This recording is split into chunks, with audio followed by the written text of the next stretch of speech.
Okay, I'm going to broadcast live now, Mr. Chair. Thank you. Good evening. Welcome to the Costa Mesa Planning Commission meeting for Monday, June 8th, 2020. I call the meeting to order and want to make the statement in order to minimize the spread of the COVID-19 virus. Governor Newsom has issued executive orders that temporarily suspend requirements of the Brown Act, which allows Planning Commission members to attend Planning Commission meetings telephonically. Given the health risks associated with COVID-19, the City Council chambers are closed to the public until further notice. If you would like to participate in this meeting tonight, you can participate via the following options. You can observe the Planning Commission meeting live on Costa Mesa TV, Spectrum Channel 3, and AT&T UVerse Channel 99, or online at youtube.com/Costa Mesa TV. You can also participate via the Zoom webinar. The link in the sign information is on the city's on the Planning Commission agenda for tonight. You may also participate via telephone at 1-669-900-6833. And the webinar ID and password are also listed on the Planning Commission agenda tonight. Also, if members of the public wish to make a comment on specific agenda items, you may submit your comment via email to pcpubliccomments@costamesaca.gov. Again, that's pcpubliccomments@costamesaca.gov. So if you please stand and join me for the Pledge of Allegiance. I pledge allegiance to the flag of the United States of America and to the republic for which it stands, one nation under God, indivisible, with liberty and justice for all. Thank you. Julie, roll call, please. Chair Jericho, Here. Vice Chair Harlan, Here. Commissioner Perkins, Here. Commissioner Russell, Here. Commissioner Torje, Here. Commissioner Zick. Here. Thank you, Julie. We don't have any announcements or presentations tonight. This brings us to public comment. Those wishing to comment on any item within the Planning Commission's jurisdiction, but that is not on tonight's agenda, this is the time to do so. We have 4 attendees. I don't know if anyone wants to participate in public comment tonight on a matter within the jurisdiction of the Planning Commission, but not on tonight's agenda. Please press the raise your hand button. Otherwise, Ms. Green or Ms. Colgan, do we have any email public comments?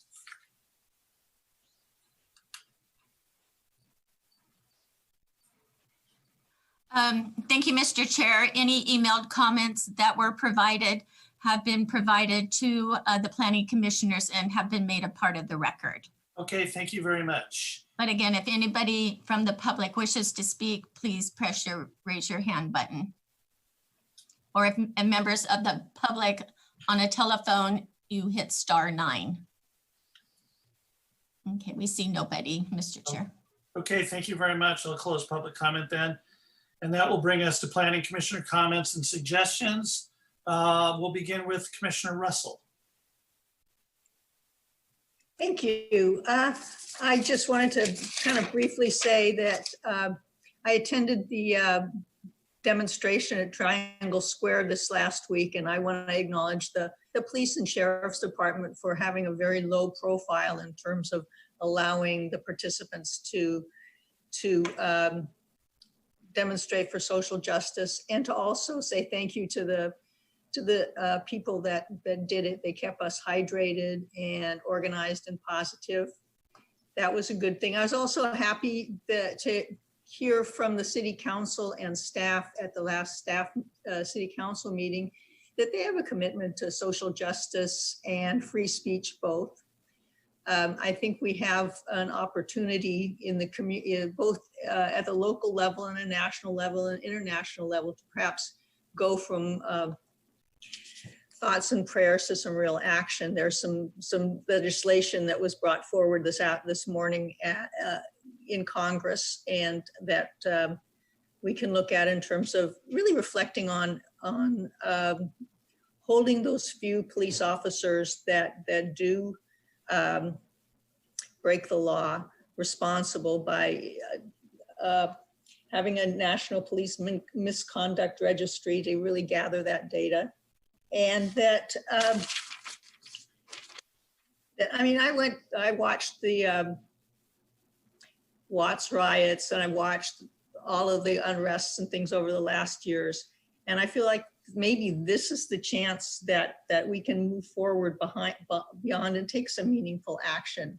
And I just want to read a quick quote of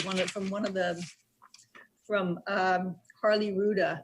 He was quoted in the Registry. He says, "We got to stop looking back and saying, look at the progress we've made, and instead say to ourselves, look how much farther that we must go. So let's see how we can move forward together." Thank you. That's it. Thank you. Commissioner Zick. Thank you, Mr. Chairman. I'm real anxious to hear everyone else's comments, so I'll keep this brief. One thing that's been pretty clear to me over the last several days is that there's no shortage of opinions and disparate views. Some that are quite strong, in fact, many that are quite strong. It's easy to talk past each other at times like this when emotions dominate a great part of your conscious thinking. There clearly are diverse points of view, many of which are valid, even in that diversity, partly due to the diverse backgrounds that people have. And equally important, maybe more important, are the diverse experiences that people have. It's clear that until you've walked in another person's shoes, you really don't have any idea what their life is like. And that's independent of all the perceivable differences that we have. When you make assumptions, you're generally making bad assumptions.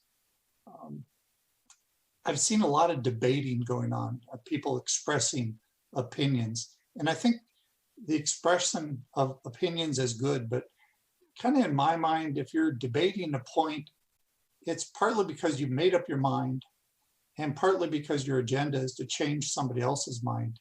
And I just feel like now is a time when people need to be listening, which to me is different than debate. Instead of trying to change somebody else's mind, listening is an openness to changing your own mind and your own point of view on a topic. I'll just leave it there. Thank you, Mr. Chairman. Okay, thank you. Commissioner Tourget. Yes, thank you, Chair and Commissioners. I really appreciate the kindness and generosity that I always hear from my fellow commissioners. I attended protests here in Costa Mesa and in surrounding communities this week, and it was humbling. And it's an honor to stand behind and learn from Black leaders and community members who this feeling of unrest or these conversations are nothing new. And I always hope to be learning, and I always hope to be listening to Black leaders and to Indigenous leaders and to Hispanic leaders and the leaders of color who have so much more to say about their lives and their cities and their experiences than I have the experience to know about. And in that vein of learning, I wanted to focus my comments tonight about what I've learned as an urban planner and from Black leaders about the history of what we, the Commission, are doing here tonight. and all of our meetings. And over the last decade, and even before that, we have talked a lot about gentrification and the makeup of our communities and what it actually looks like to be in a city. And sometimes we've used coded terms, and sometimes we've talked about gentrification outright.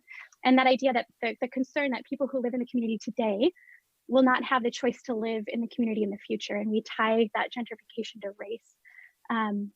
But what I think we miss in these conversations is in looking to solve for some of these issues related to the tangible things that we talk about as a planning commission. We don't actually confront our history of racial segregation are built into our policies. And they're built into the systems of how cities are planned and grown and developed and changed. And we sit as a planning commission and we recommend policies and actions for city staff and city council to consider. But as Brian Stevenson from the Equal Justice Initiative, and if anyone has read Just Mercy, it's a wonderful book. It just came out on video as well, and it's free to stream. But Brian Stevenson says that to overcome racial inequality and to do the work of anti-racism, we actually have to address our past and confront our past. And so I think some might wonder what the connection between planning and planning commission and racial inequality looks like in a body like this. And we know that a planning commission can either perpetuate inequality or do the work of anti-racism in our cities. And so I wanted to talk about something that we reference almost every time we talk, and it's not parking. I wanted to talk about zoning and the history of zoning. Zoning actually started here in California, and it was instituted in these laundries outside of Chinese neighborhoods.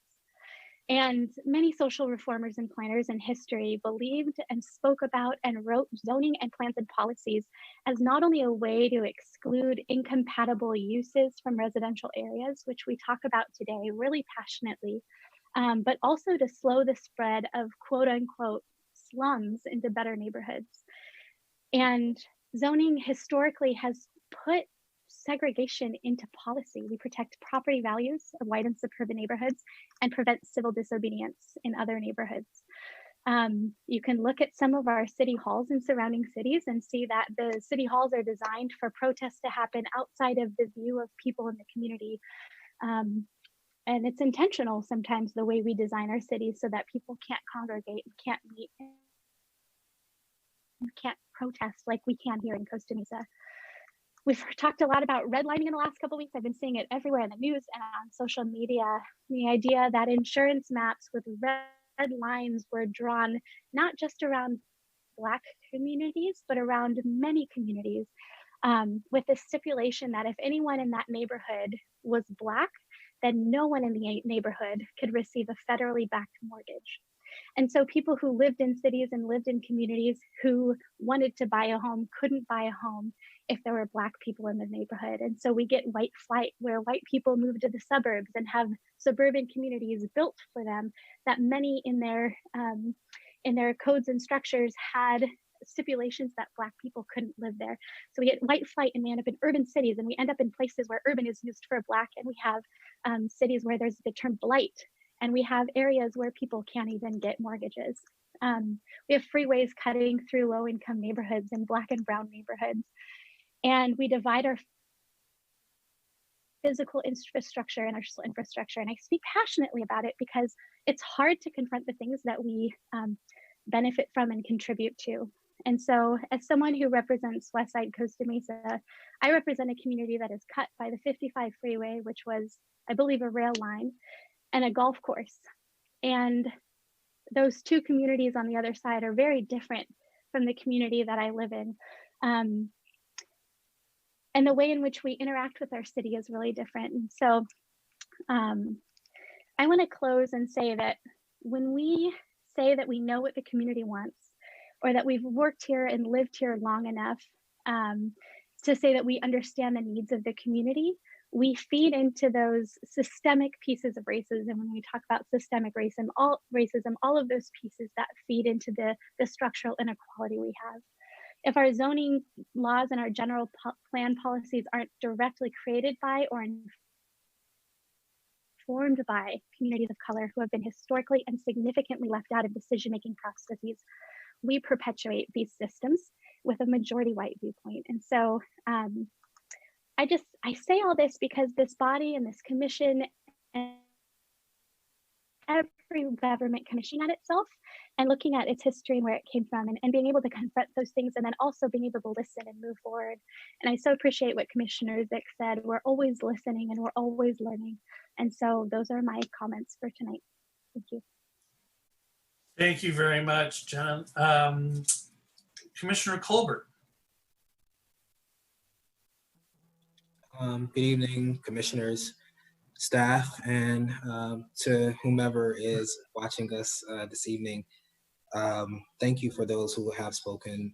Your comments are moving, and it's just reassuring to see the support that we've witnessed throughout the city, and also just the forward thinking that people are doing as we reflect on the past.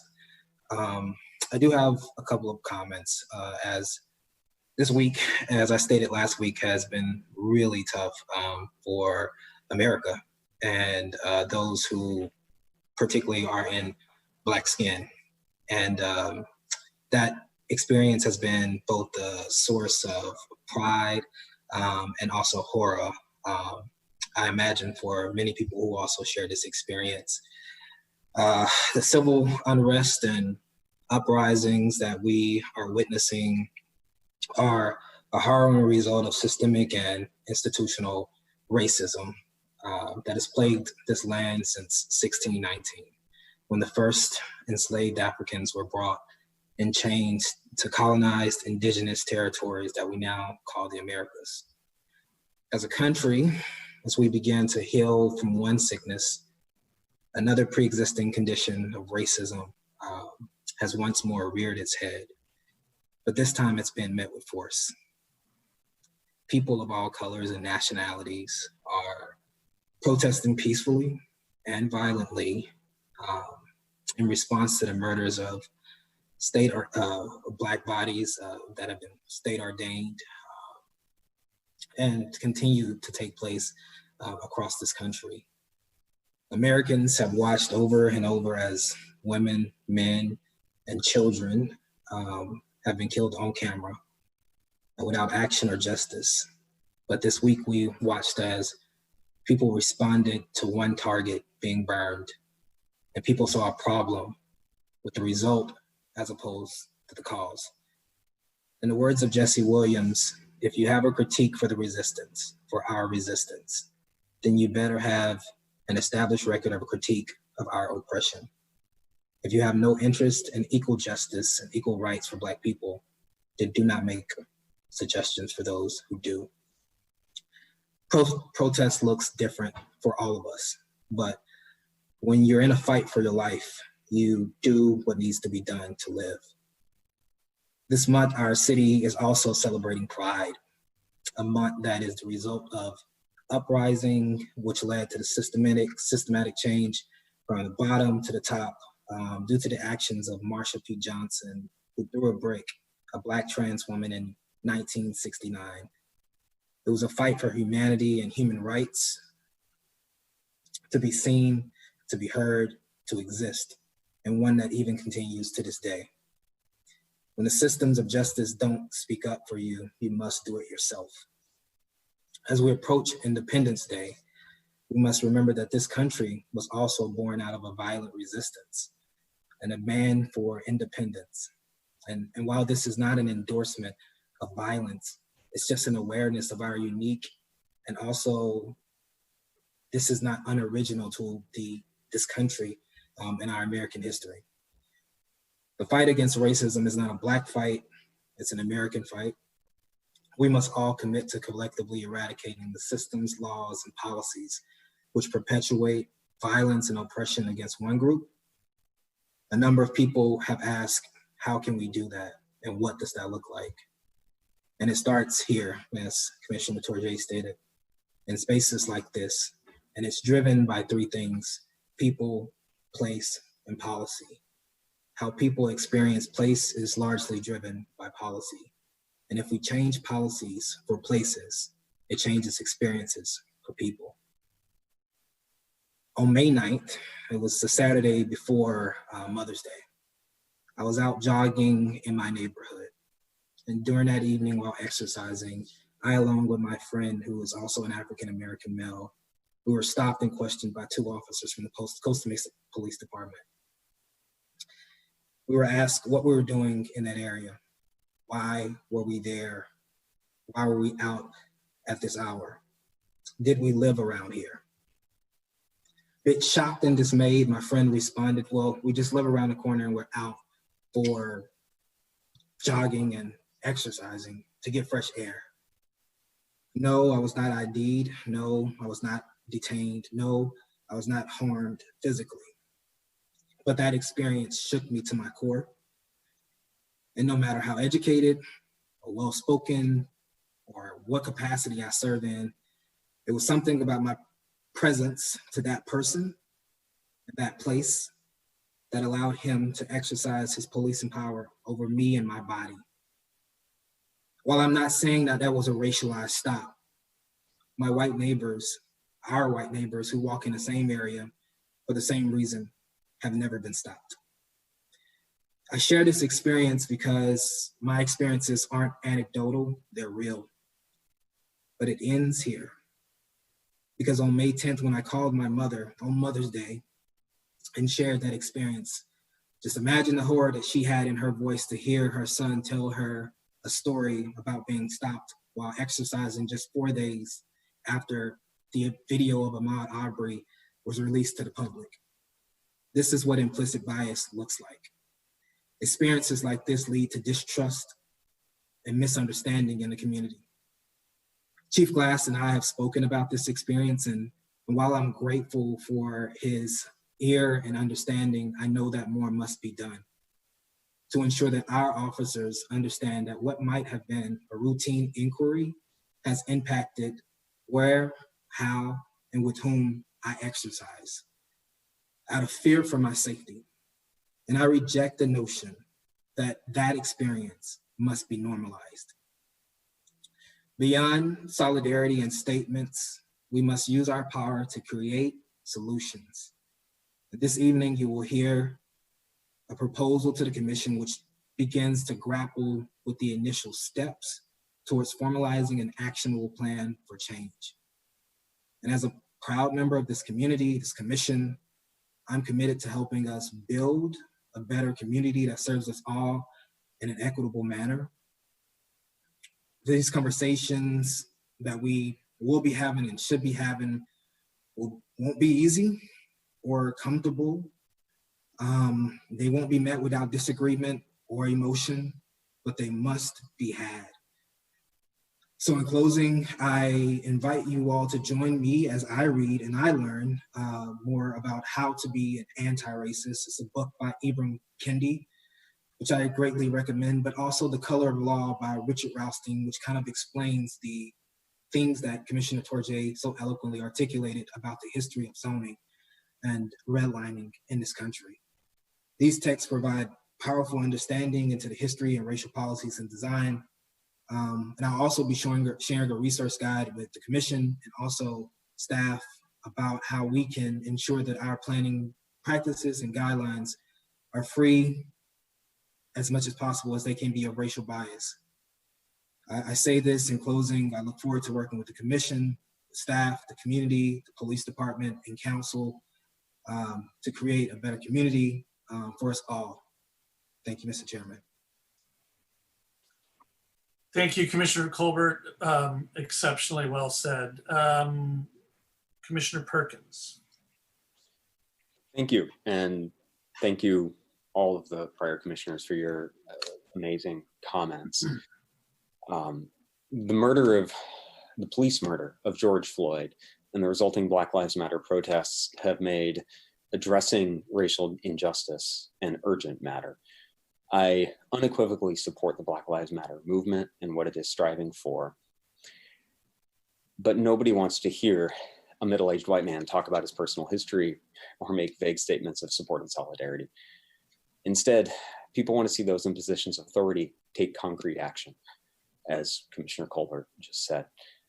In that vein, I would like to propose forming a subcommittee of Planning Commission to immediately investigate how systemic inequality is integrated into our city planning commission related policies, procedures, and codes, with a mandate to do public outreach and come up with concrete solutions that can be proposed to city council or at the public at an election to work towards rectifying racial, economic, and other forms of inequality in the city that are related to planning commission topics.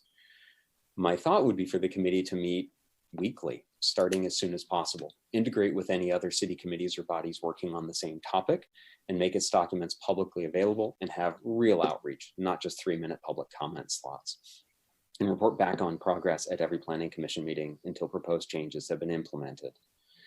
Group, I would hope, would have a goal of proposing a first set of reforms at a meeting in July or as quickly as possible. I've talked with Barry, Jennifer, and Tarquin about this, and it sounds like we may not be able to actually form a committee within our current bylaws, and thus we may need to get city council approval for this. I'll let them discuss more on this. If that is the case, I would like to, at the very least, agendize a discussion of planning commission responses to systemic inequality and a formation of a committee on this very topic on our next agenda. Those are my comments, and that is what I move for the board, for the planning commission. Okay, thank you, Commissioner Perkins. I'll have some comments relative to that. Vice Chair Harlan. Thank you, Mr. Chair. I do have 2 comments, but first I want to say it should come as no surprise how grateful I feel to be among colleagues like you. What I've heard so far is incredibly intelligent and thoughtful. The historical narrative, Commissioner Torje, is vital to our understanding of how to move forward. Commissioner Colbert, if I was sitting next to you in council, I'd give you a big hug at this point. But what I do want to say is that I've been having these conversations with my kids, 2 teenage daughters, and so I look at this through their eyes, and I see a lot of hope. I see a lot of just natural anger and wonder and amazement. I mean, we have more questions than answers in this house, unfortunately, and that's uncomfortable as a parent. But I am comforted by the fact that we have, at least in this city, people who are committed and passionate and want to see justice. And I think that should be a prevailing principle for us all here. Secondly, I do want to note that talking about policy, tomorrow night, the City Council is taking up our budget. And I don't want to focus so much on the fact that we are facing some dire economic circumstances. I do want to say that the budget is an incredibly important policy document. It sets the course for our future, not just for the coming year, but really setting our standards for moving forward in years to come. And so I really want to invite everybody to take a very close look. It's the way we prioritize in the city. It is a seminal document. It doesn't always receive the kind of attention that it gets, but much like planning codes and zoning codes, which do exhibit some of the systemic issues that we have, the budget is the same way. So as mundane as that is, it's vitally important to us, and I encourage people to participate. And those are my comments, Mr. Chair. Thank you, Vice Chair. Wow, what a terrific group of people we have here. So I've been around a while. I've seen what I'll call almost a watershed moment. Always that almost seems a little bit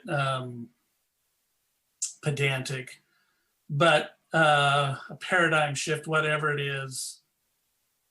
You know, I was around when Martin Luther King was assassinated. I was 10, killed by a racist. I remember learning about Malcolm X, who was actually assassinated for out of reasons of religious bigotry. Certainly, obviously, I remember Rodney King and what happened there. My mom, who was a lifelong Democrat, instructed me about what was going on even when I was young during the civil rights movement to the 60s when the Civil Rights Act was coming through. And I remember Kent State in 68, which really started changing the course of the Vietnam War. It started changing people's thinking about what were we doing there? Why were we there? And maybe we should come home.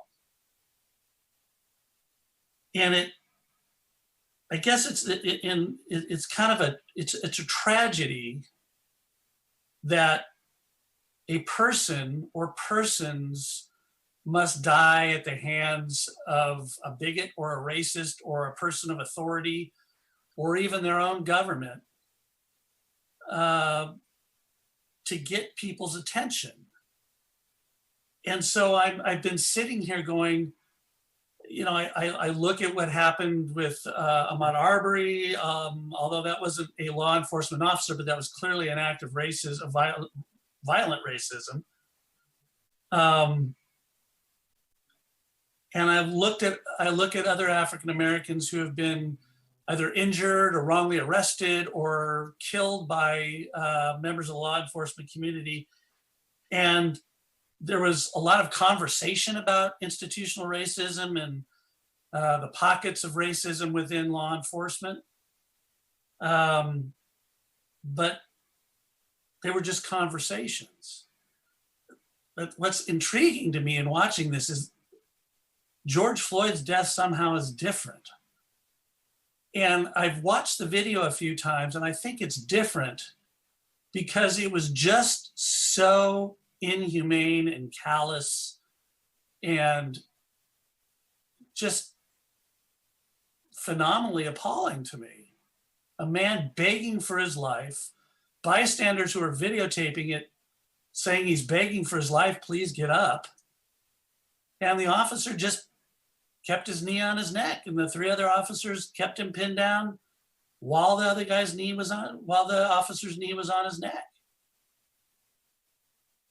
And I'll never forget the look on the officer's face when he looked up and looked into the camera. It's like, well, this is no big deal.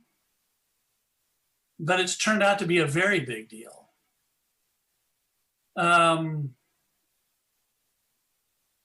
I think this is one of those watershed moments, like MLK, like Malcolm X, that an ordinary American, George Floyd, dies in the hands of law enforcement, has absolutely changed the course of this country, and I think it will continue to do so.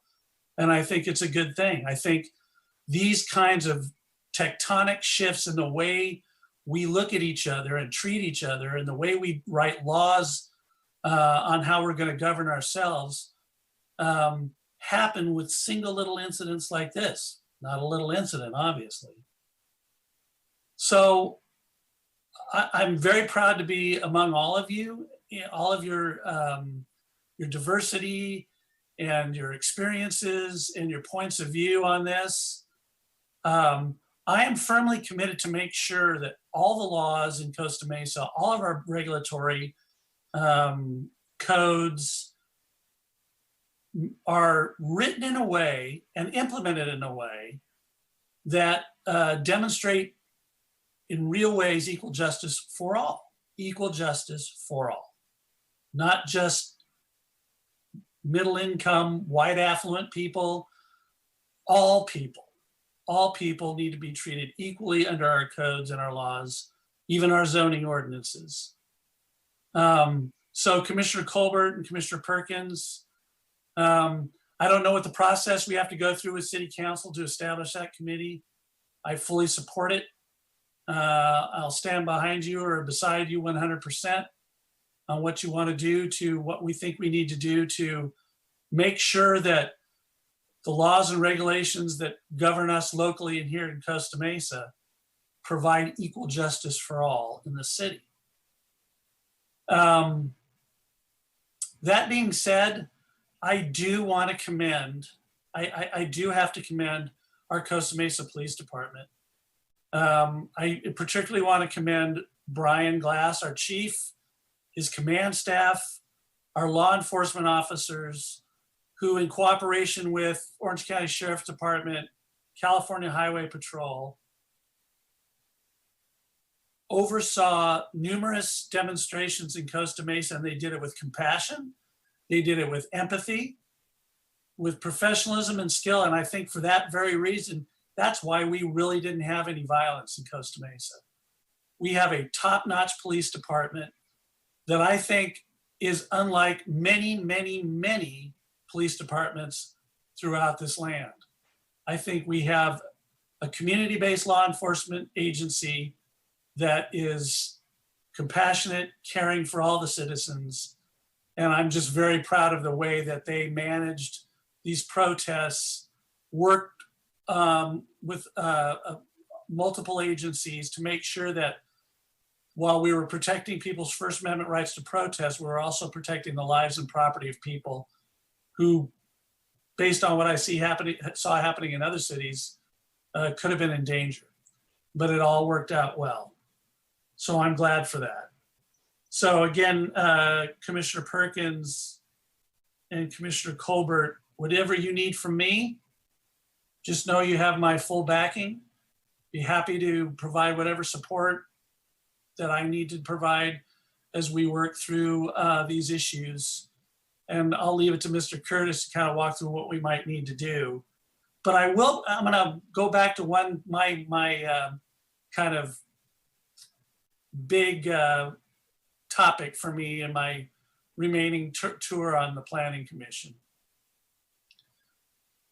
And that goes back to housing and equal opportunity for all ethnic groups, for all religious groups, for all people that reside in Costa Mesa begins with an adequate supply of housing that's affordable to all range of economic groups in Costa Mesa.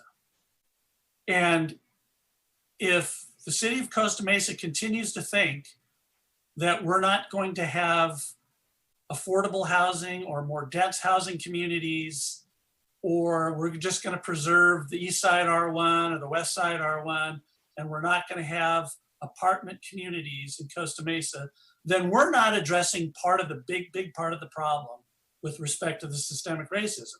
And that is an opportunity for minorities to afford to rent a home or to own a home within a reasonable amount of distance from their workplace.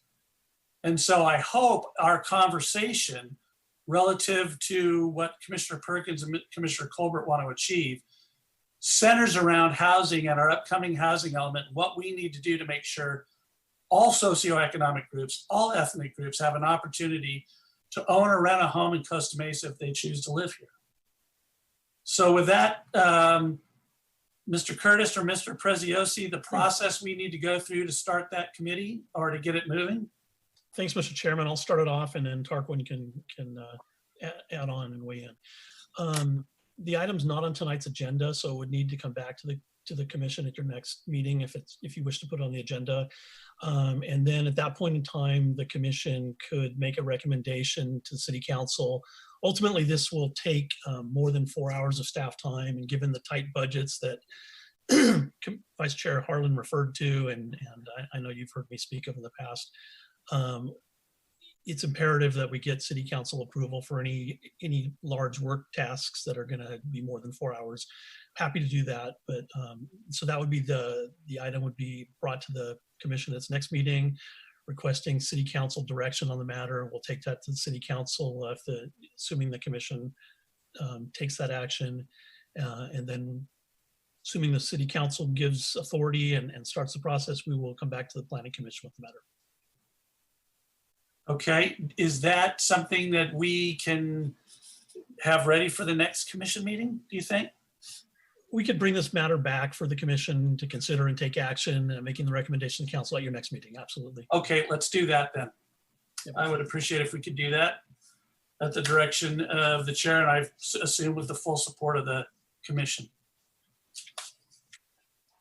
Okay, excellent. Thank you all very much, commissioners, for your thoughtful comments during this really difficult time. Hopefully, while it's a storm, it is indicative that bluer skies and a brighter day is ahead of us. So let's hope and let's work together to make it happen. Okay, on to the consent calendar tonight. We have no consent calendar items. So that will bring us to public hearing item number 1. Julie, please. Public hearing item number 1, planning application 20-03, a conditional use permit to allow an existing service station and mini market, Chevron Extra Mile, to operate under a state alcohol beverage control license type 20, off-sale beer and wine, concurrent with the sale of motor vehicle fuel with a finding of public convenience or necessity at 3000 Fairview Road. This is a call to report any ex parte communications. Commissioners, any communications to report? Okay, seeing none, Mr. Lee, the floor is yours. Thank you, Mr. Chair and Commission. First of all, just to make sure if everyone can hear me and if everyone can see the presentation on the screen. Yes, on both counts from my end. Great, thank you. The request that is before the Commission this evening is a conditional use permit to allow the sale of alcoholic beverages for off-site consumption, specifically an ABC license type 20, which allows for the sale of beer and wine in conjunction with an existing Chevron service station and Extra Mile mini market. In conjunction with the conditional use permit, I'll explain in more detail later in this presentation. The Commission will also be asked this evening to make what state ABC regulations refer to as a finding of public convenience or necessity. If approved, the sale of beer and wine is proposed between the hours of 6 a.m. and 12 midnight. Once again, just to point out that this is an existing Chevron service station and mini mart, which currently is open 24 hours. By way of background, subject property is located at the corner of Baker Street and Fairview Road. It abuts a multi-tenant retail commercial center immediately to the north, as you can see in this diagram. To the south is another service station, mini mart, which also has a car wash component. Across the street, Fairview, is an existing church and preschool. This exhibit shows the zoning designations for the surrounding properties. And these exhibits shows the photographs of the mini mart building with the service station canopy in the foreground, but not seen in these photographs. Here's a site plan showing the service station canopy here, the existing mini mart here, and then of course the corner of Baker Street and Fairview Road. The mini mart building is approximately 1,500 square feet and was approved back in 1998 under another conditional use permit, which was planning application 9801. I should point out at this point in the presentation that even though the request for the service station and mini mart was approved by the Planning Commission, the Commission did request back in 1998 a request similar to what is being requested this evening, which was for the Type 20 ABC license. So looking at the floor plan layout, the proposed beer and wine would be sold within a cooler within the existing mini mart building. The area in which beer and wine would be sold is less than 4% of the entire floor area of the existing mini mart.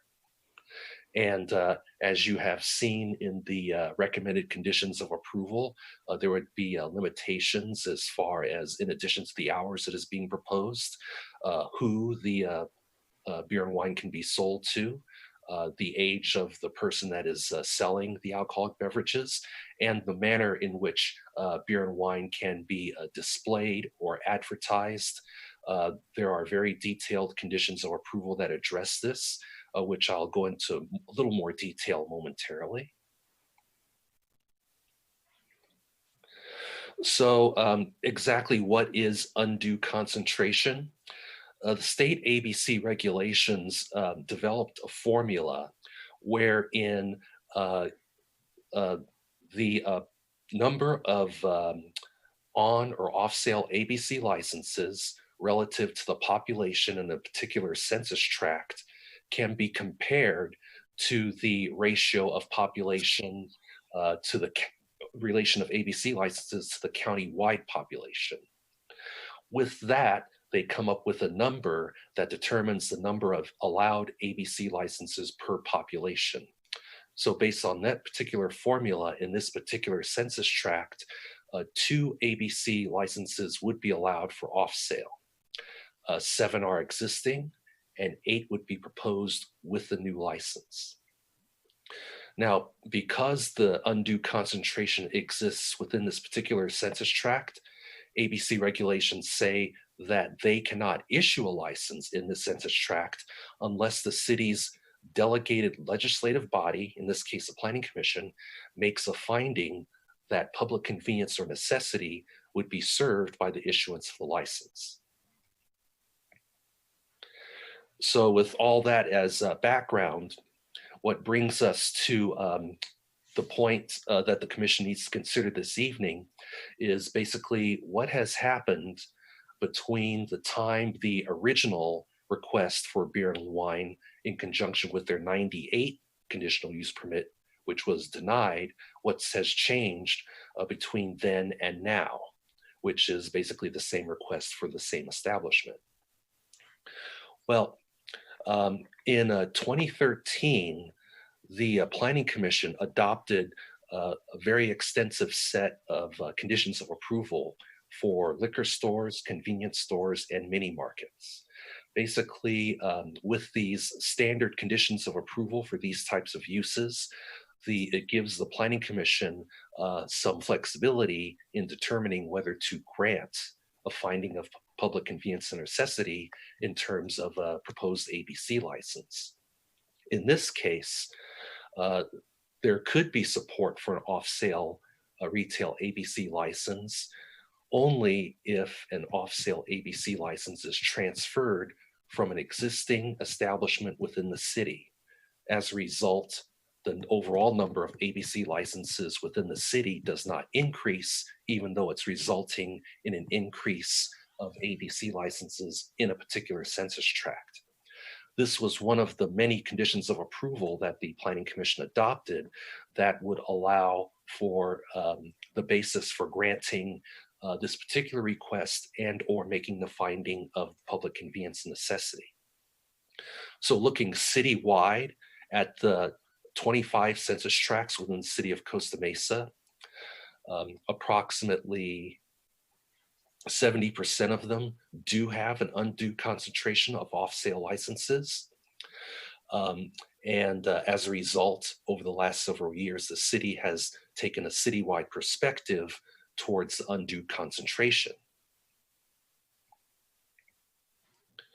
So if the commission were to consider approving the request this evening, as I mentioned, in accordance with the standard conditions of approval that were adopted back in January of 2013, the applicant would be required to purchase and transfer an existing off-sale ABC license within the city of Costa Mesa to this location. And once again, the purpose of this requirement is to prevent an overall increase in the number of ABC licenses within the city. Once again, this is a provision that did not exist back in 1998 when the original request was denied. Also, one of the conditions of approval recommends either a on-site security or a 24-hour security system.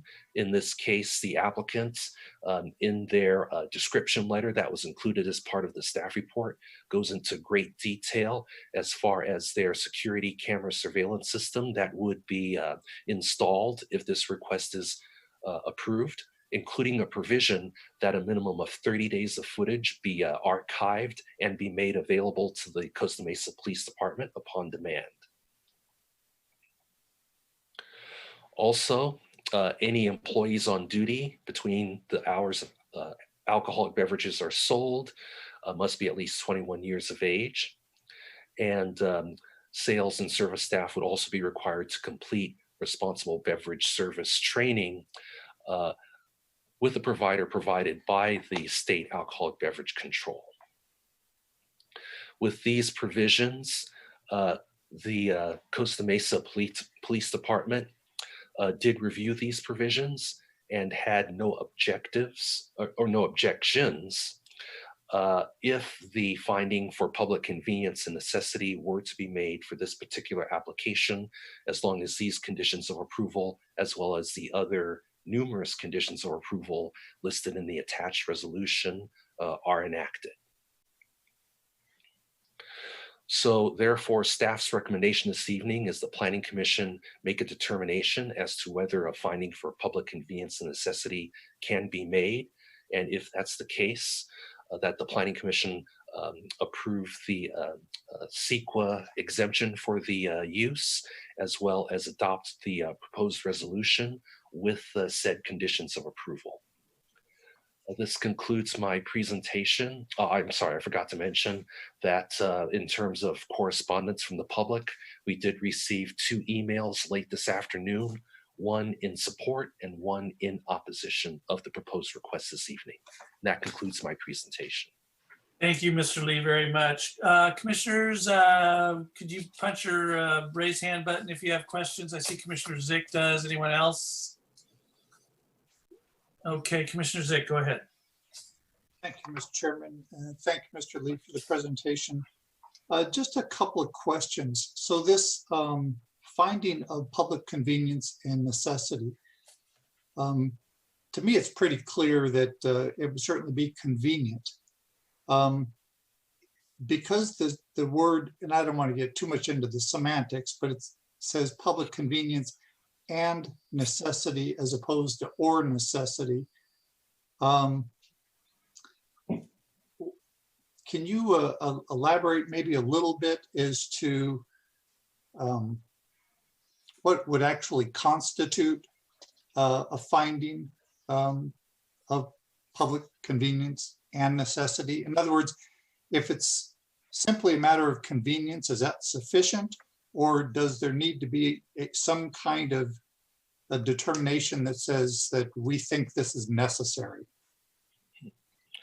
Yes, over the years, both at staff level and also Planning Commission, and in some instances City Council, the finding has to be factual, but it can also be subjective. For example, in this particular instance, a finding could be made on the basis is that this particular location does not have beer and wine currently. On the other hand, an argument can also be made that directly across the street, the 76 station also has beer and wine and the exact same hours that they're proposing here.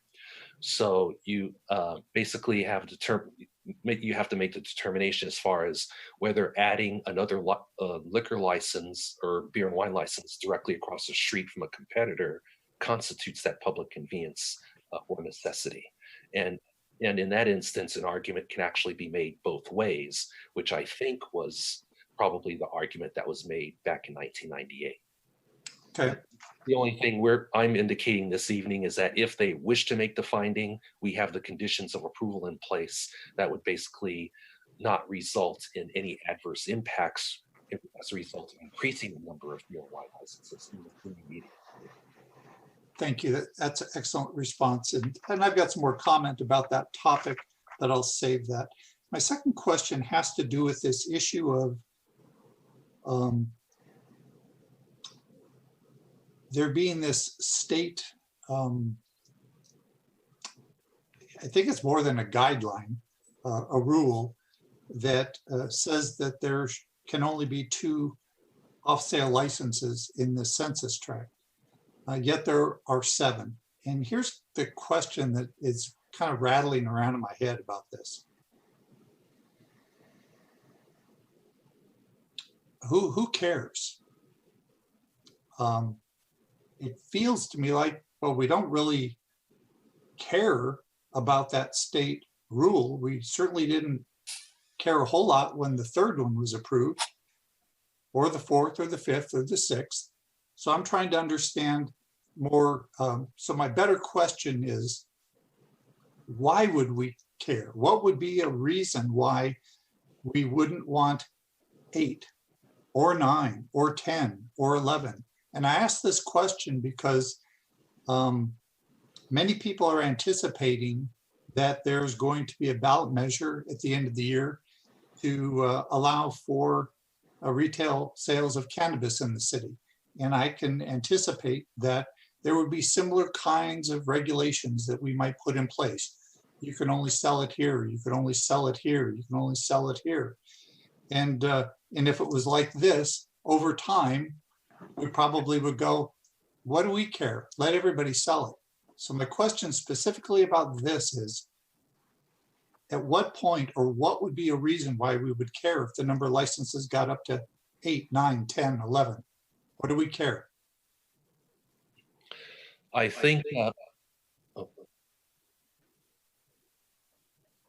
didn't know if somebody else was going to speak or not, but I think what this provides an opportunity is for our police department to weigh in to basically tell us if, with the existing 7 licenses, for example, in the census tract, they provide us with input as far as if the 7 businesses have been problem businesses in terms of law enforcement. So if that had been the case, which actually isn't the case here, then they would have made a strong recommendation for the commission not to make the PCN finding. Okay. That's it for now. Thank you, Mr. Chairman. Thank you, Commissioner Colbert, and then Commissioner Perkins. Thank you, Mr. Chairman. Thank you, Mr. Lee, for your presentation. A couple of questions for you, just for more so clarification. Are the owners of this property the same owners from the 1998 application, or are these a different set of owners?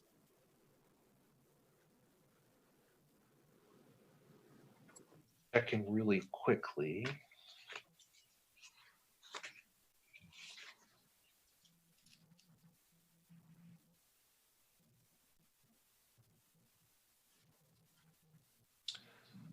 And I'm not certain who, I'm looking at the 1998 staff report. It doesn't have what we have now that indicates who the property owner is, just the authorized agent.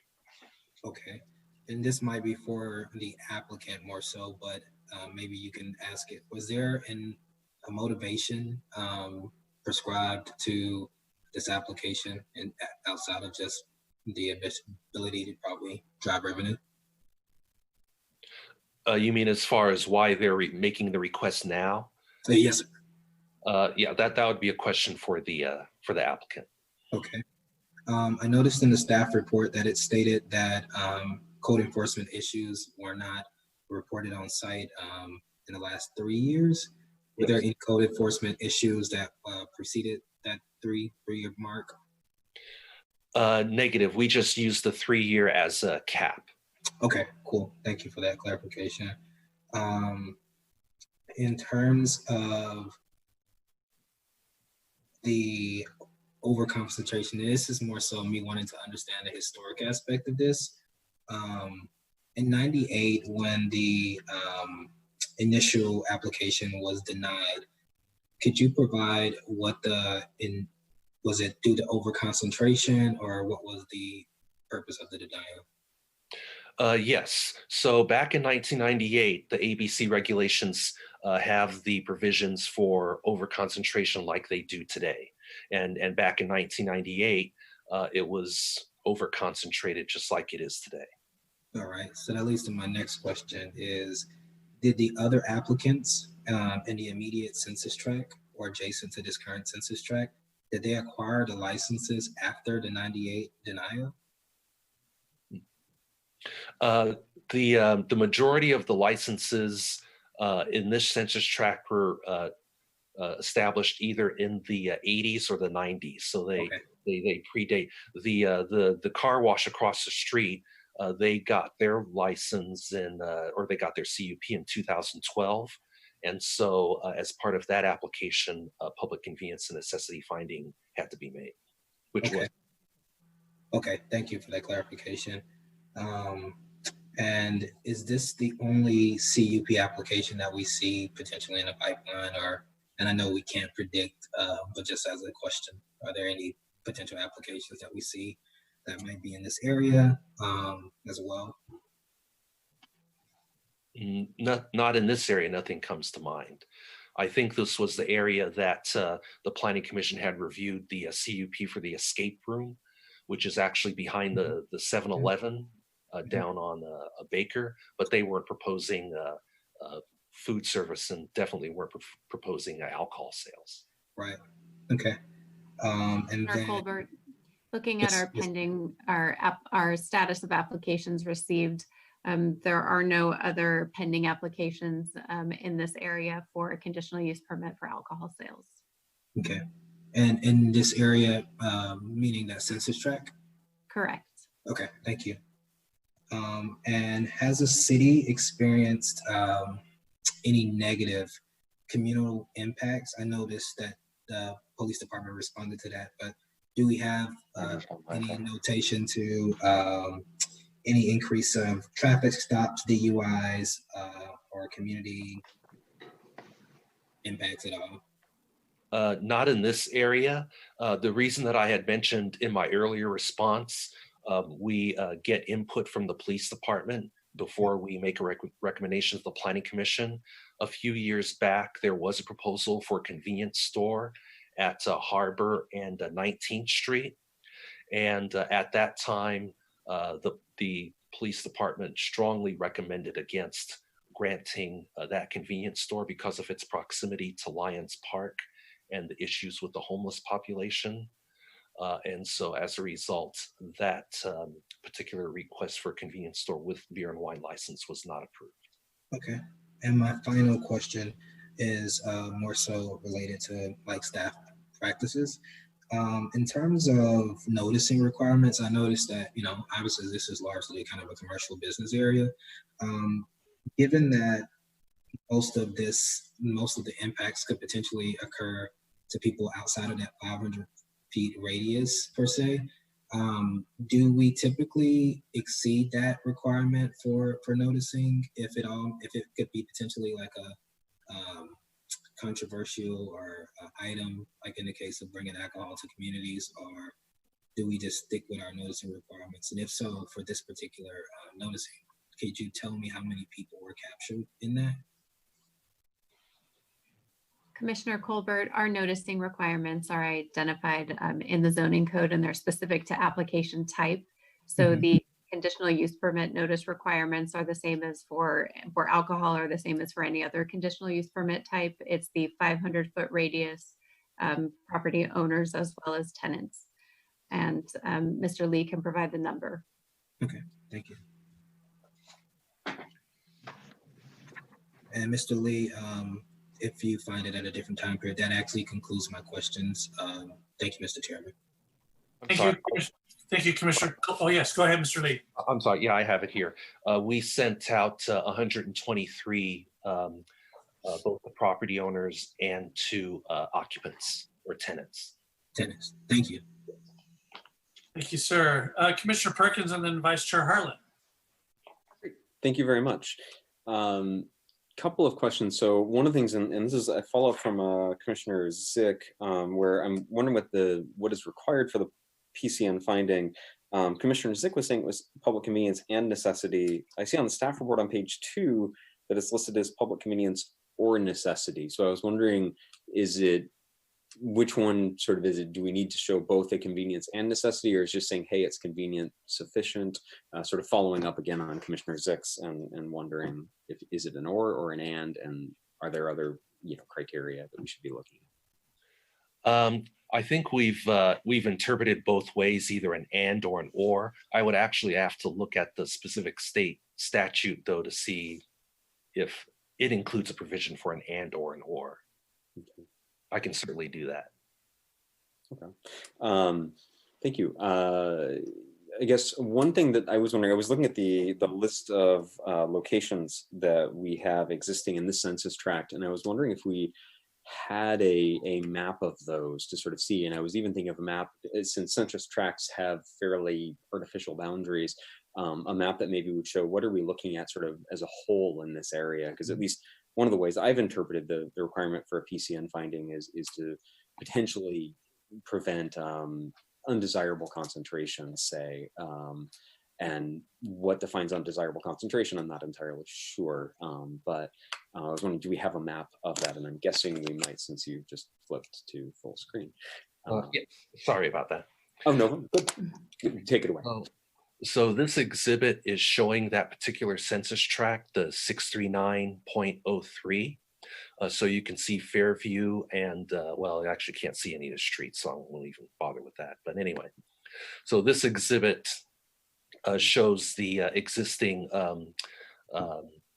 ABC licenses within that particular census tract. Okay, great. And then do you have, like I'm noticing that we're like at a boundary of almost 4 or so there. Do we have a sort of wider view of like what's in the other tracts around there? Or like a sort of citywide look, maybe even. Yeah, Commissioner Perkins, we have maps specific to individual census tracts. We were actually not able to get a citywide map of alcoholic beverages licenses in the city, but moving forward, we will be working with ABC to secure that information. Unfortunately, much of this information is available online, but it's only available with specific search parameters within specific census tracts. So it has been harder than one might imagine to get a citywide map. We will be working on that moving forward. Understand, thank you. That helped me a lot understand what we're looking at here.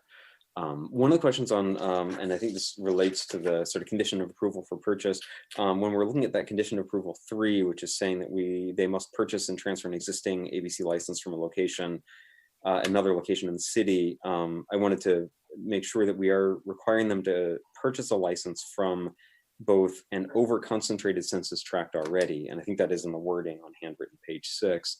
And then I also wanted to check, are we requiring them to purchase a type 20? So are we talking about like another mini mart being transferred over to this, or could they purchase some other type of alcohol license? So those are 2 questions there. Yeah. So the type 20 license just is for the off-sale beer and wine. So it doesn't have to be a mini mart. It can be a market. It could be any market that gets a request to sell beer and wine. It doesn't necessarily have to be a liquor store, convenience store, or mini market. Mm-hmm. As far as your first question, I'll let Jennifer Lee respond to that one, because I don't think the language in that condition is specific to acquiring a license from an over-concentration tract, but it might be.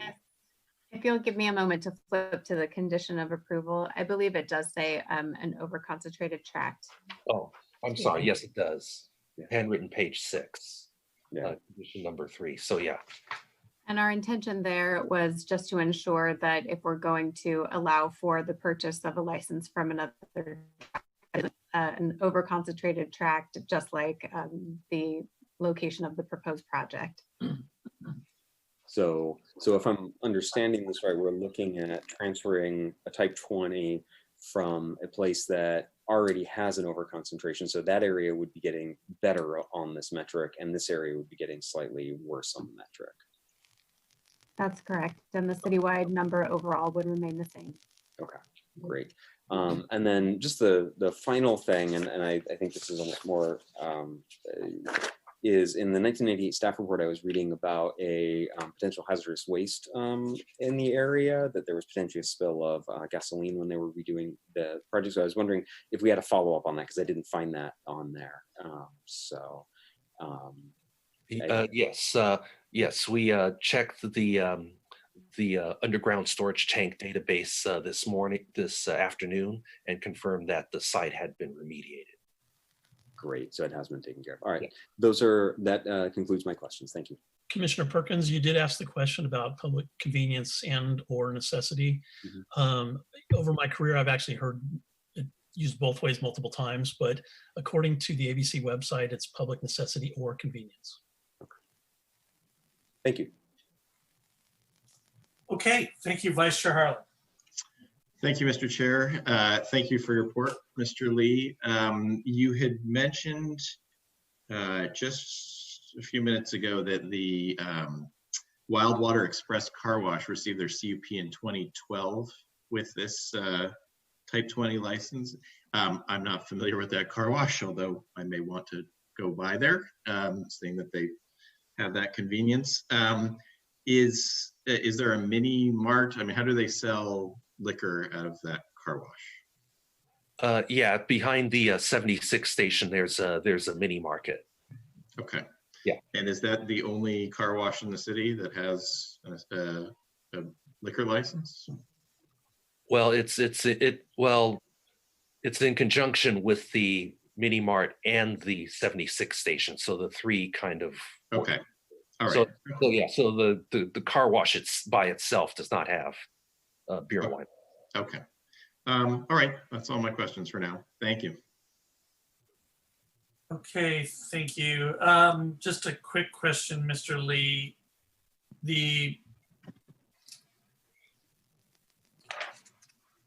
So the granting of the licenses is contingent upon him or the applicant being able to purchase a license from some other entity in a over-concentrated area.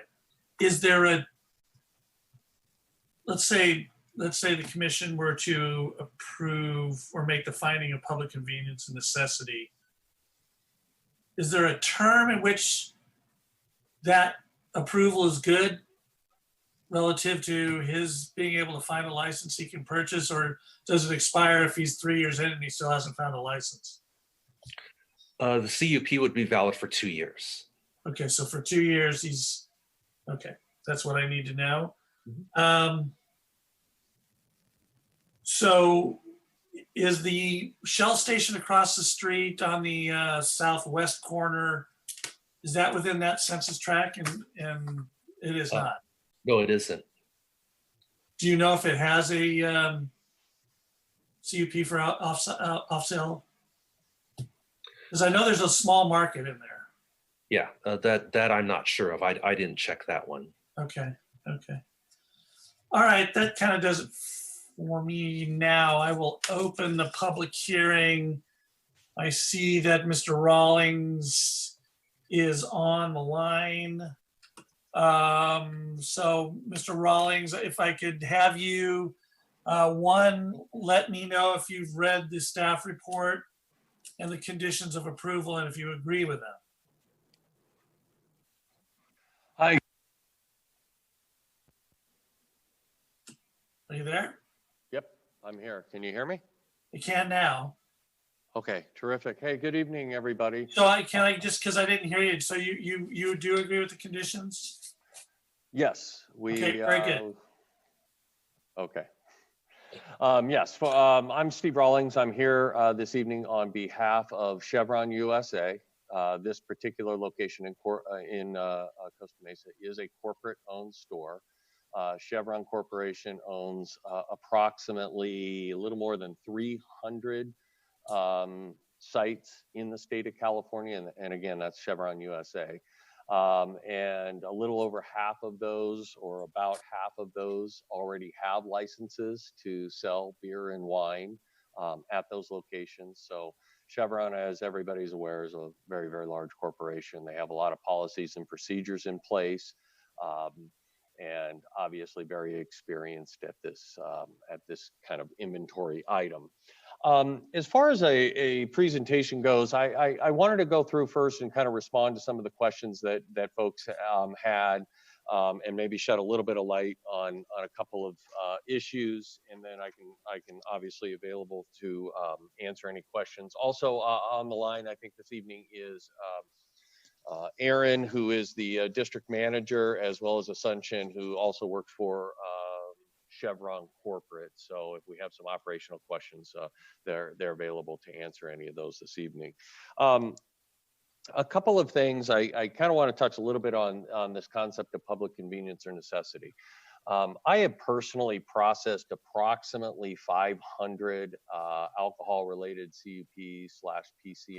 I have literally gone to probably 500 planning commissions and/or city council meetings just in the last, say, 10 years.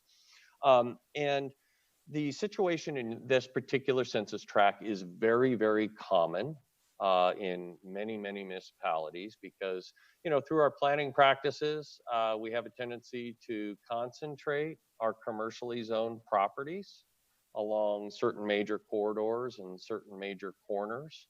And that is where, you know, shopping centers are encouraged to develop, as well as restaurants, as well as gas stations, et cetera, et cetera. So it's very, very common that you know, census tracts that contain a lot of commercially zoned properties are going to be overconcentrated. In terms of the overconcentration just concept, it actually started in the early 90s, and it was the way that the cities could take control back from the state of California, which is kind of a novel concept. As we all know, the state has a way of being rather onerous on cities. Well, the cities kind of got back at the state and said, hey, this is a little unfair that we don't have any say-so. Now, of course, through the conditional use permit process, you have say-so, and I applaud your city for having it. And I encourage every city that they should have a conditional use permit process for any kind of alcohol sales, because it allows you some local controls. And if it does become a policing problem, you don't have to call ABC.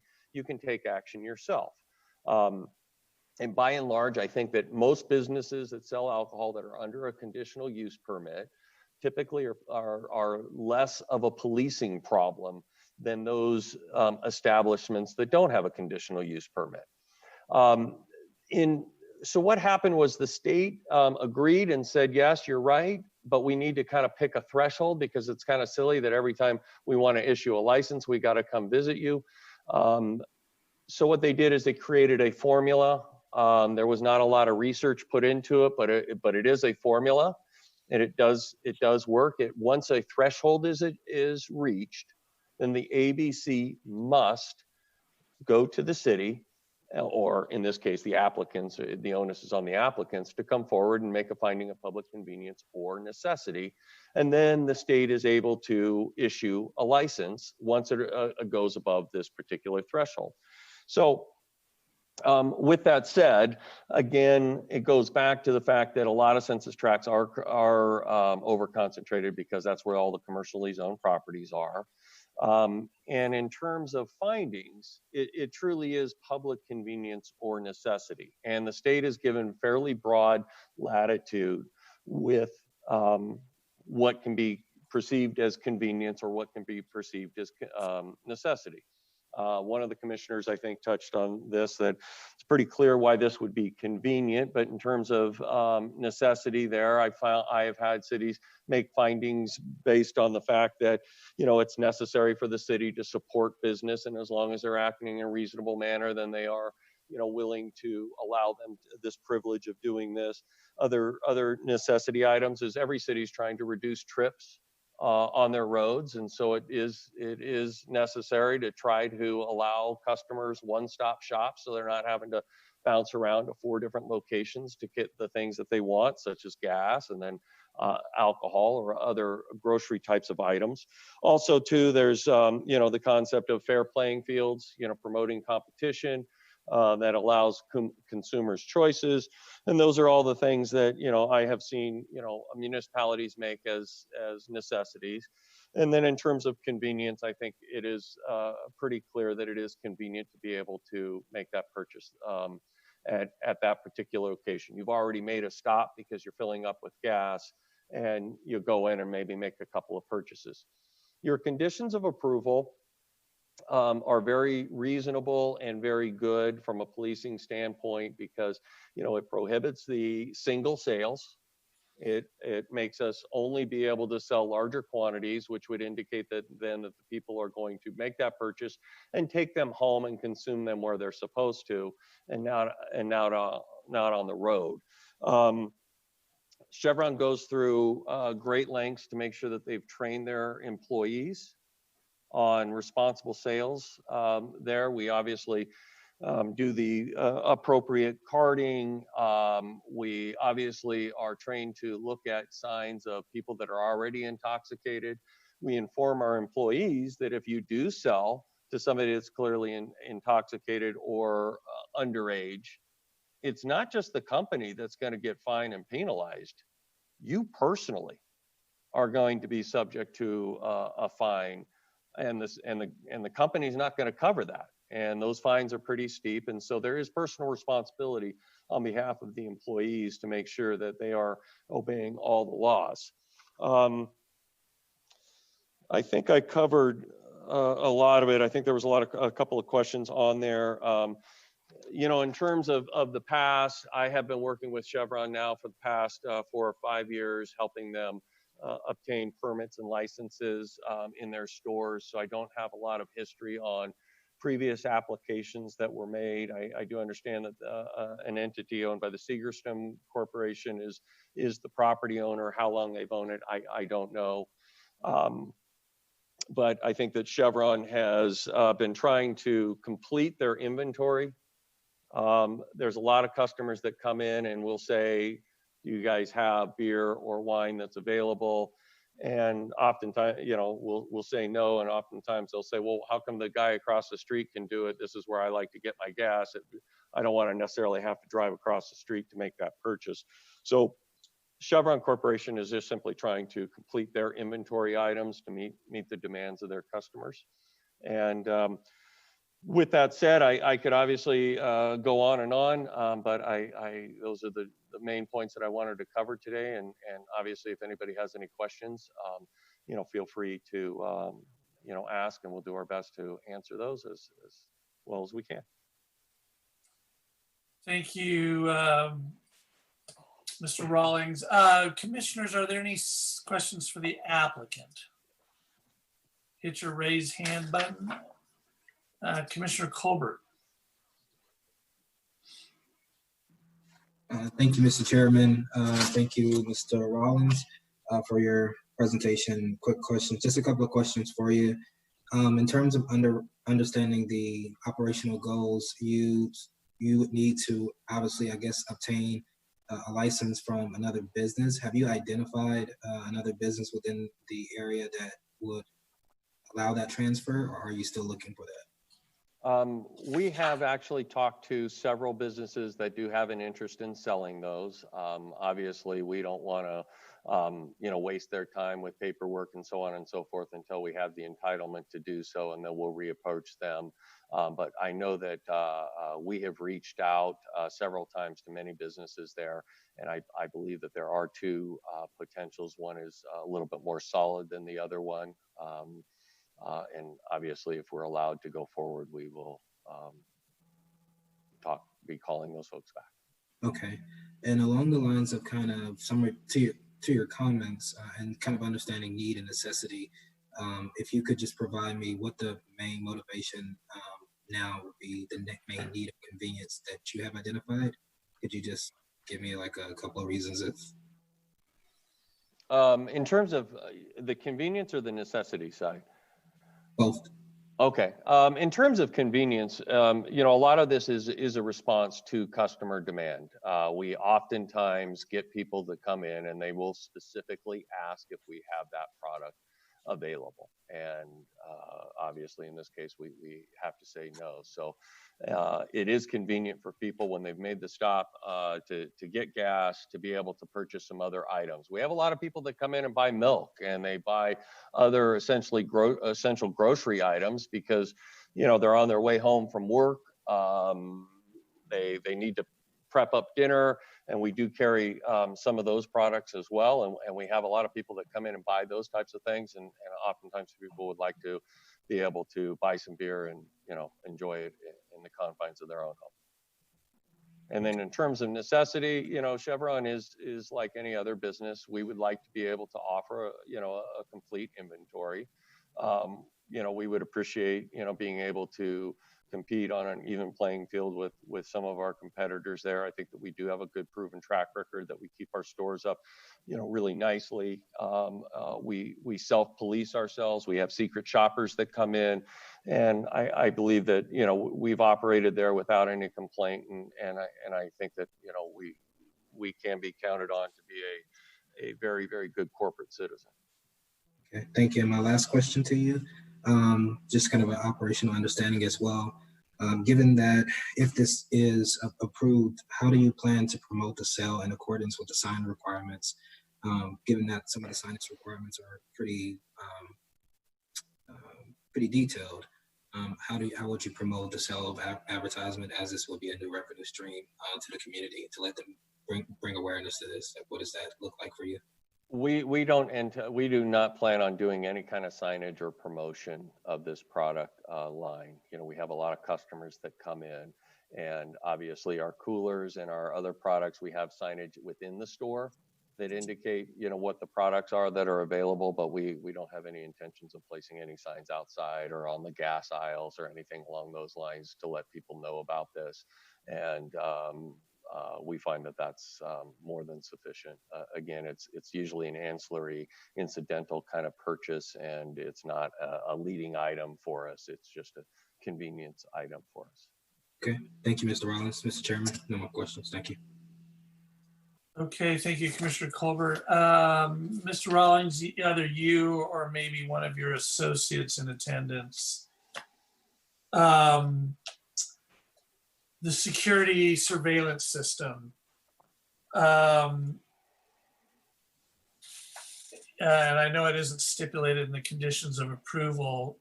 Is that something that currently exists interior to the mini mart? Yes, sir. All of the Chevron stores do have surveillance camera systems, throughout the convenience stores. We do, record them, make them available to law enforcement.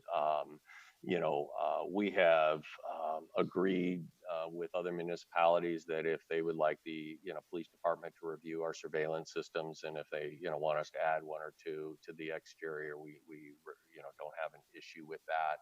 So safety and security is paramount to us. Obviously, as a large employer, we have a fiduciary duty to our employees to provide a safe work atmosphere. Sure. And also with our customers. Customers don't like to come to a place where they feel uncomfortable. So we go through great strides to prevent issues such as that. So in that context, I'm going to trouble you by asking you. I'm more concerned about making sure we have some external surveillance or surveillance exterior to the building. In particular, some surveillance monitoring of the 4 spaces plus the handicap space immediately west of the entrance to the market. And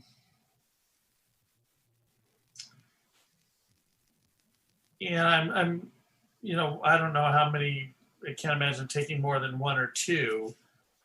But I'm interested in also that one of the field of views of those cameras, it covers those parking spaces and extends out so you can at least get some visibility on the pump islands.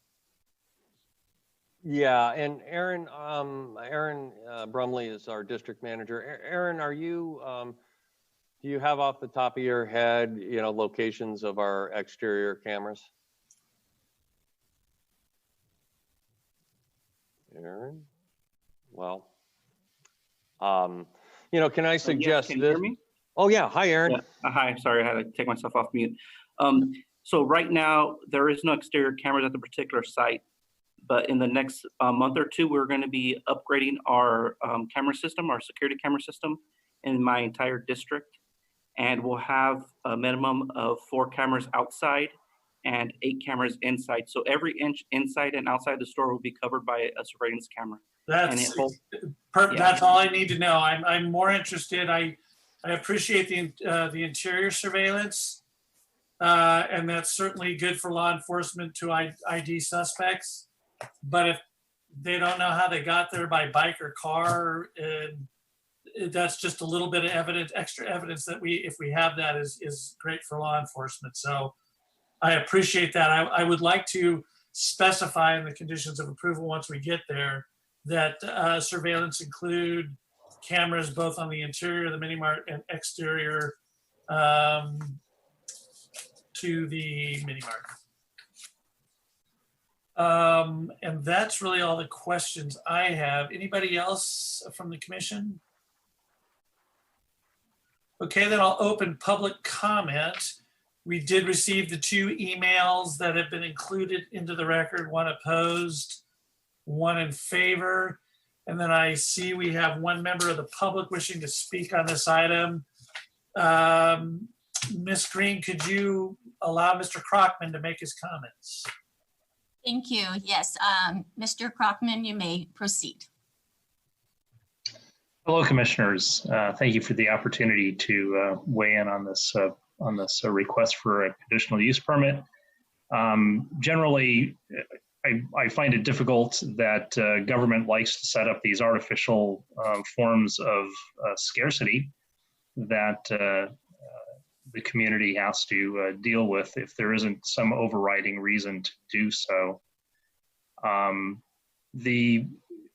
Even more so in this case, because an applicant across the street was recently granted, within the last 10 years, a ability to sell beer and wine from their facilities.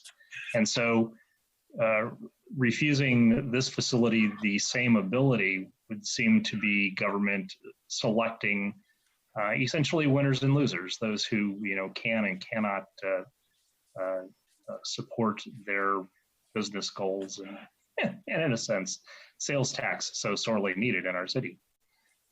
So I support this request for a conditional use permit, and I thank you for giving me the opportunity to speak. Thank you, Mr. Crockman.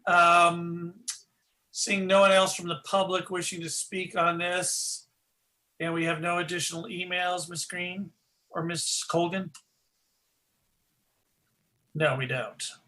So I will close public comment, ask the commissioners if there's any other questions of staff or the applicant. Okay, seeing that, I'll close the public hearing. I'm going to move, and I'll have some comments, but I'm going to find that the project is categorically exempt from the provisions of CEQA, per CEQA guidelines section 15301, class 1 existing facilities, making finding of public convenience and necessity as appropriate, and if Planning Commission determines PCN finding is appropriate, adopt the resolution planning application 20-03, which I am moving that we have found public necessity and convenience, and am moving the approval of planning application 20-03 per the findings and conditions of approval, with clarification on the conditions of approval for the surveillance cameras to cover both the interior of the mini mart and the exterior of the property. Second. And Commissioner Zick seconded. I have a couple of comments. I completely agree with Commissioner Crockman. I've never understood ABC's requirements for 2 in a census tract, and once you hit that, you're over concentrated. But you know what? We'll punt to the local jurisdiction and let them decide how many they really want in the community. I think ABC ought to just let the community decide how much they want and dispense with the artificial limits for public, for undue concentration. I see no reason. Chevron's is a good corporate partner in multiple jurisdictions throughout the U.S. They recognize the obligations they have under a CUP. I doubt they're going to screw it up. So those are my comments. Commissioner Zick. Thank you, Mr. Chairman. I don't know the rationale behind the ABC criteria. It may be antiquated, maybe out of date, maybe irrelevant, or there may be a good reason why they have it. The good news is that the city has the ability to decide what it is willing to accept or not accept. I'm supporting your motion. I absolutely agree there's a convenience I can understand the argument of necessity. That might also be appropriate. I think there's an expectation when a person visits an establishment, a commercial establishment, there's certain expectations as to what they might find there. If you went to a restaurant, you'd expect there to be some beverages you could drink along with your meal. You know, that's pretty obvious. I think if you go to a mini mart like this establishment has, and other mini marts, you'd expect to find a variety of common products. I think beer and alcohol is something you'd expect to find here. I'm not so sure you'd expect to find it at a car wash, but to the extent there's a mini mart associated with the gas station at that location, I can see there being that similar expectation. I'm not so sure I would expect to find beer and wine at Altadena Dairy. I might expect to find eggs and cottage cheese and maybe bread and those kinds of things. But clearly at this place, I would expect this product category to be available, and I think a strong argument of public convenience exists. So thank you, Mr. Chairman. Okay, thank you, sir. Any other commissioners wish to speak on the motion? Seeing none, Julie, would you please call roll? Chair Jericho, Aye. Vice Chair Harlan, Aye. Commissioner Colbert. Aye. Sorry, what was that? Aye. Thank you. Commissioner Perkins, Aye. Commissioner Russell, Aye. Commissioner Torje, Aye. Commissioner Zick. Aye. That motion carried 7-0. Okay, great. And that decision is final unless appealed to the city council within 7 days. Thank you very much, gentlemen. Good luck. Okay, that takes us to new business item number 1. Julie, could you read that into the record? And then we'll have Mr. Curtis give a presentation.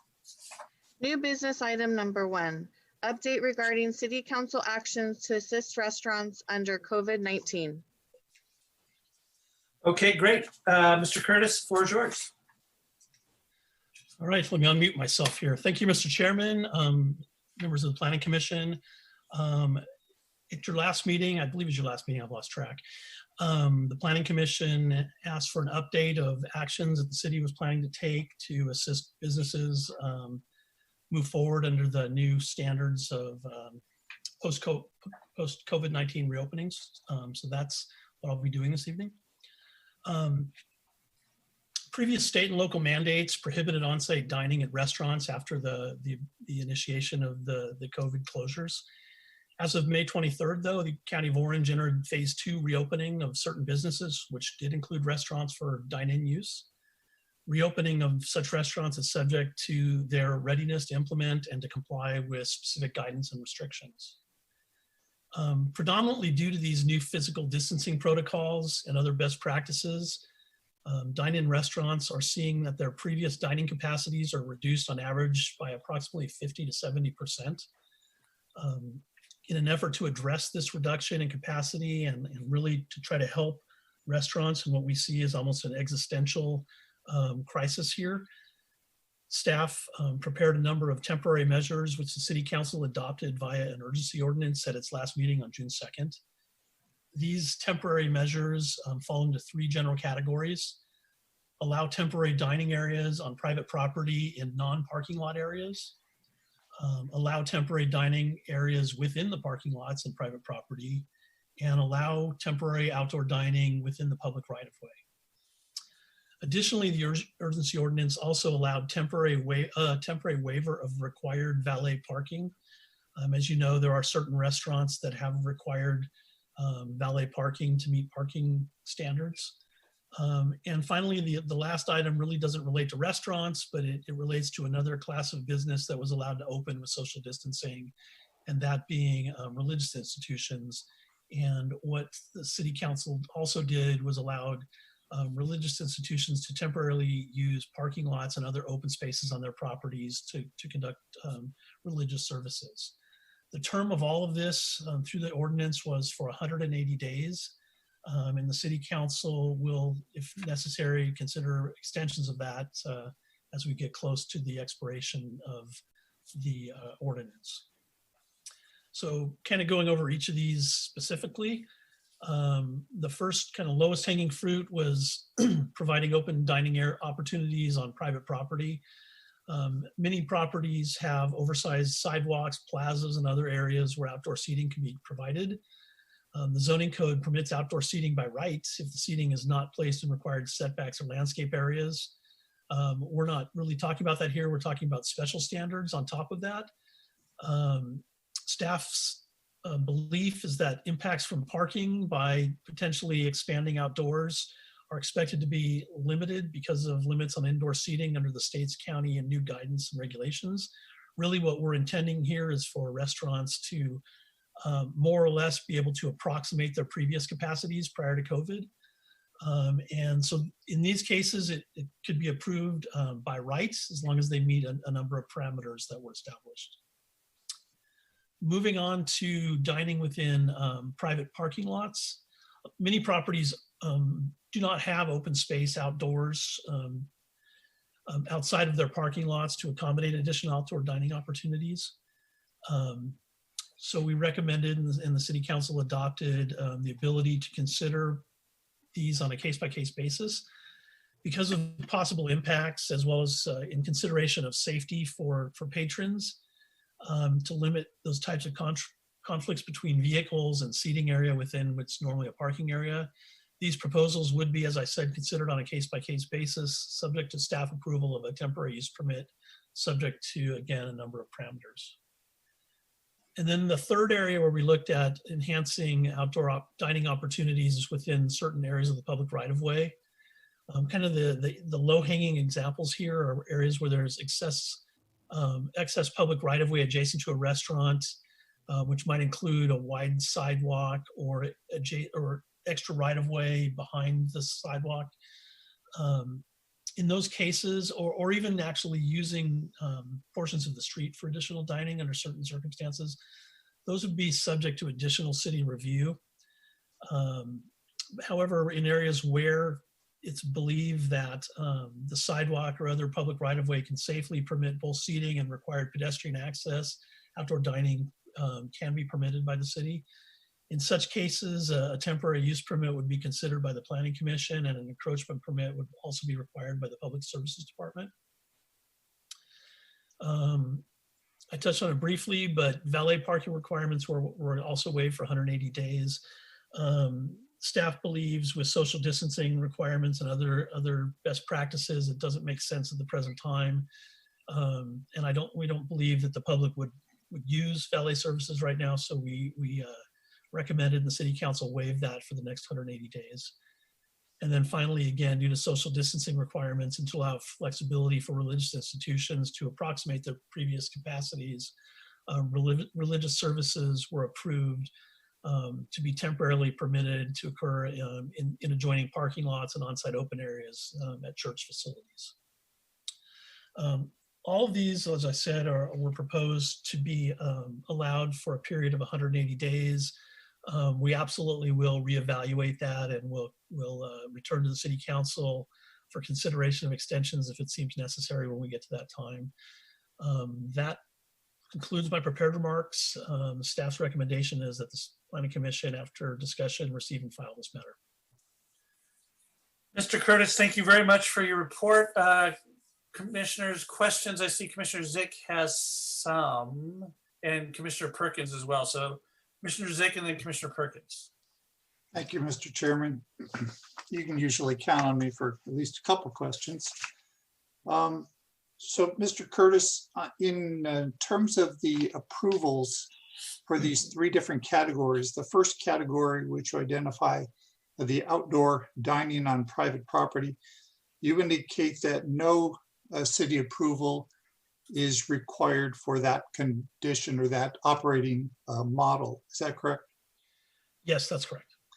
And what is the rationale for not requiring a city approval? I'm assuming that absent this ordinance, that would not be allowed, correct? If they met certain criteria, it would be allowed, but most of what's being proposed here in the temporary basis would not be allowed otherwise. You're correct. And so what would be the reason why there would not be a city approval, even at a staff level like the second category? Mainly in an attempt to not be officious and to expedite getting restaurants open when they can use their own private property. Predominantly, the reason we look at these is a couple reasons, but predominantly it's to make sure there's sufficient parking to meet the needs. In these cases, because of severe limitations internal to the restaurants, we do not believe that is generally going to be an issue. So we did not recommend that to the city council, and the city council's action didn't include that. Is this ordinance effective right now? It was effective last Tuesday upon approval, yes. Have you received any applications for either, well, for the two categories that require your approval? We have, at least we're working with applicants to get those in. I think we've actually received kind of a we're developing, and we expect to have it out in the next couple of days, a standardized application and standardized restaurant design, or I'm sorry, parking lot design, so that to facilitate applications by applicants. We've worked with a couple restaurants already in those regards. Even restaurants that are technically permitted by right are reaching out to us to make sure they're permitted by right. It's okay. So we're still, in some sense, reviewing those because they're explaining what they're proposing to do, and then we're telling them it's allowed. Okay. My last couple of questions relate to the process, the ordinance implementation process. So is it true that ordinarily for an ordinance, there's a first reading and a second reading by council before it gets implemented? That's correct. Okay. And so it's because this was an urgency ordinance that there was just the single reading and the immediate implementation, correct? That's correct. And is urgency is that a state-defined criteria? We've had the COVID thing going on for a long time, so it isn't like this came as a surprise. So could you elaborate on what that criteria was that made this an urgency ordinance? Yes, it had to do with, we didn't know when reopenings were going to occur. They occurred very rapidly, and restaurants were very severely impacted and limited by required social distancing and other best practices that were implemented at that time. So it was really trying to address what, like I said, what we think is almost an existential issue to a number of restaurants, in allowing them to try to approximate their previous capacities once they were allowed to reopen. And that did occur. The state rolled that out very quickly, frankly, a lot quicker than we anticipated being rolled out. And then my last question, had this not been an urgency ordinance, would you have expected that this would have been an item that would have gone through the Planning Commission prior to a council first reading? Probably. I mean, it would have been, it wouldn't have been something that was done on a temporary basis and to be done quickly. We would have been bringing forward more likely changes to the zoning ordinance to address these things, in which case it would have gone to the Planning Commission. Because it's a land use related issue. Correct. Thank you, Mr. Chairman. Okay, Commissioner Perkins. Great, thank you. So thank you for the report. I really appreciate it, and definitely appreciate the action City Council took last week. I know, for instance, Santa Ana has a similar program, and I was talking with the director of that, or a person who works with that, and saying that a lot of local restaurants have found revenues increasing potentially up to 60% as a result of being able to move outdoors. I think especially in this era of COVID, where outdoors is almost certainly safer. This is a very important thing that our city is doing. I did have a couple of questions on some of the details of the implementation. With regard to private parking areas, I had noticed something that when in working with some local businesses to potentially look at this, it seems like crossing of drive aisles is something that is probably going to be needed by a number of restaurants. And I was just wondering, what will you be looking at? Because I saw that it would be evaluated on a case-by-case basis. What kind of things are you going to be looking for when a business comes forward and says, hey, the only way I can have outdoor seating is if I cross an active drive aisle? What are you going to be looking for to see that that is safe and or approvable? Commissioner Perkins, that was actually staff originally recommended not to allow that. And it was came up during the city council discussion of this matter, whether or not it should be allowed. So we are still kind of formulating what best practices we'll be looking at. It may be things such as a temporary crosswalk that allows that, with some traffic calming leading into the area where there may be conflicts. But we are still defining what that would be as far as to get we were concerned with wait staff and frankly, islands of dining in the middle of a parking lot, which, I can see under some circumstances, which is why, which is what I said when asked the other night. I can see in some circumstances it would be just perfectly fine. In others, it seemed like it was a bad idea, and it could be a bad idea. So we will, as you indicated, we will look at these very carefully on a case-by-case basis. We'll work with public services staff for their best practices and ideas as well. They're very talented and thoughtful in these things, and it's really what their specialty. So we'll obviously be working with them on these as well. Great, thank you. Yeah, I mean, when I was thinking about it initially, I think things like, again, a crosswalk, sort of bulb out some of this classic traffic calming could potentially make it very safe. And I'm glad you're going to look at that very carefully, because that is a potential concern. One of the other things when we're talking about using parking lot space for dining is potentially needing a space for people to still come and arrive. And I think one of the goals of this program is to help encourage local residents to have a safe way to go out to their businesses. So one of the things I was wondering is there going to be a requirement or a recommendation to enhance, say, bicycle parking, especially? Because I know a lot more people have been biking around lately. And it seems like we're removing spaces for cars. Could we potentially put in at least a recommendation that some of that parking be replaced with maybe temporary bicycle parking? We obviously, this was sort of an evolving issue that had just come up. We tried to come as close as we could to trying to hit the target, but we knew that circumstances were going to dictate changes as we went along. So one of the things that we requested and the city council granted was our ability to fine tune this as we move forward.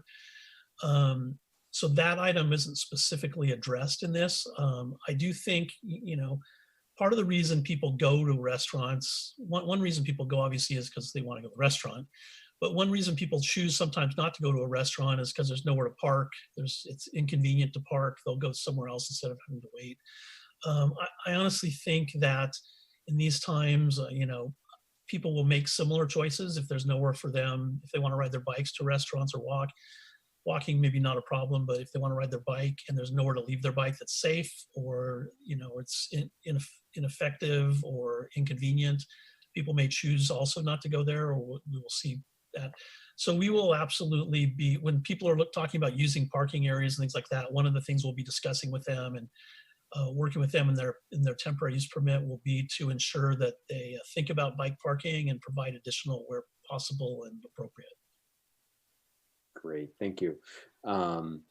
And for the public right-of-way projects, those obviously, talking about things like, say, a parklet, like in front of Eat Chow, I know that was one of the pilot locations the city council was talking about. What's involved in getting an encroachment permit? And as a sort of follow-up question, what is the process going to be for exploring those pilot areas? Is that going to be something that Planning Commission staff is doing? Is that something that restaurants are going to be expected to work on for the 3 pilot locations? You want to take that, Mr. Seth Rahman? Yes, let me start, and if there's anything that needs to be added, you can barely hear you for some reason. Oh, sorry. Can you hear me now? Can hear you now. So I'll start, but if there is anything that needs to be added, you can jump in, and also Mr. May and Ms. Rosales can join too. So we have done encroachment permits in the past. We have issued them for other developments when they add a patio in our right-of-way, and we allow that to happen using an encroachment permit. So we already have a process that's in place. The applicant is the restaurant. They will be the ones who will be applying for this. and we'll review and provide whatever technical assistance we can provide. But they're the ones who will actually hire an architect or engineer to provide us the plans that we then take and we approve. And then our city attorney's office, they prepare the encroachment agreement that's then signed off by me as the public works director and the applicant too. What we require in that is the standard liability and insurance coverages, and also all the conditions that when the city needs the right of way back, we will get it back with no charge to the city. So those are some of the requirements. And just to tack onto that, Raja, and correct me if I'm wrong, but and I apologize for not mentioning the 3 pilot projects. That was in my city council report. For some reason, it didn't make it to this one. So the city council selected 3 areas for pilot projects to try the use of public right-of-way for dining and other public use. Those are West Randolph Street within, to the west of Bristol, the 18th Street in front of Eat Chow, kind of in that area, and then on West 19th Street near Placentia. And I think a couple of those, Raja, the city was already potentially, I think we received or allocated some of the CARES Act money for the city to actually get a jump on this. If that's not correct, you can let me know. So, Mr. Chairman, on that, I think we are going to City Council tomorrow. There will be some more guidance on how that would be allocated. I think they're still up for discussion. It is, but there's a couple of those the city may ultimately pay for, at least the first couple pilots to show how it works. Okay, and that actually dives into another question of the city assistant. So I know a lot of restaurants are really struggling right now. And so what are we doing to sort of help with that? And one of the questions I had is this a potential source of CARES funding usage? And I think you've answered that, but what kind of things are we doing to sort of help restaurants with this? So obviously this itself was to help the restaurants. But we have been participating, city staff's been participating in the Restore Costa Mesa effort, which is looking at getting the business community back open in the post-closure times. And also the Costa Mesa's back effort that we're working with. Through those, there's a lot of restaurants participating in those efforts, and a lot of information is getting propagated out to the restaurant community through those. We will work to provide information to restaurants as well. It seems like they're all hearing about it, that even the ones that aren't participating, so that it does appear they're all kind of talking to each other. So we will work to get that out. One of the things we're looking at doing is not charging a fee for the temporary use permit for the first 30 or so days that we start this process, to really make it easy for the businesses to get up and running. That would apply to the churches as well. Those are some of the things we're doing. We'll continue to look at other means of helping them. Obviously, the city, not just for restaurants, but the city council will be considering, first they already authorized a small business loan program. We're going to be recommending a small business grant program with some of the CARES Act funds we got as well, which would be able to go towards any small business in the city, including restaurants. So those are some of the things we're doing. We have staff and working with some of our partners have developed a slate of signs that businesses can use for social distancing and a bunch of other new normal, COVID things that will be on our website, and businesses can download and print out, and just so we can have kind of a standardized slate of informational signs across our business community. There's a whole host of things, but those are, some of them that come to mind.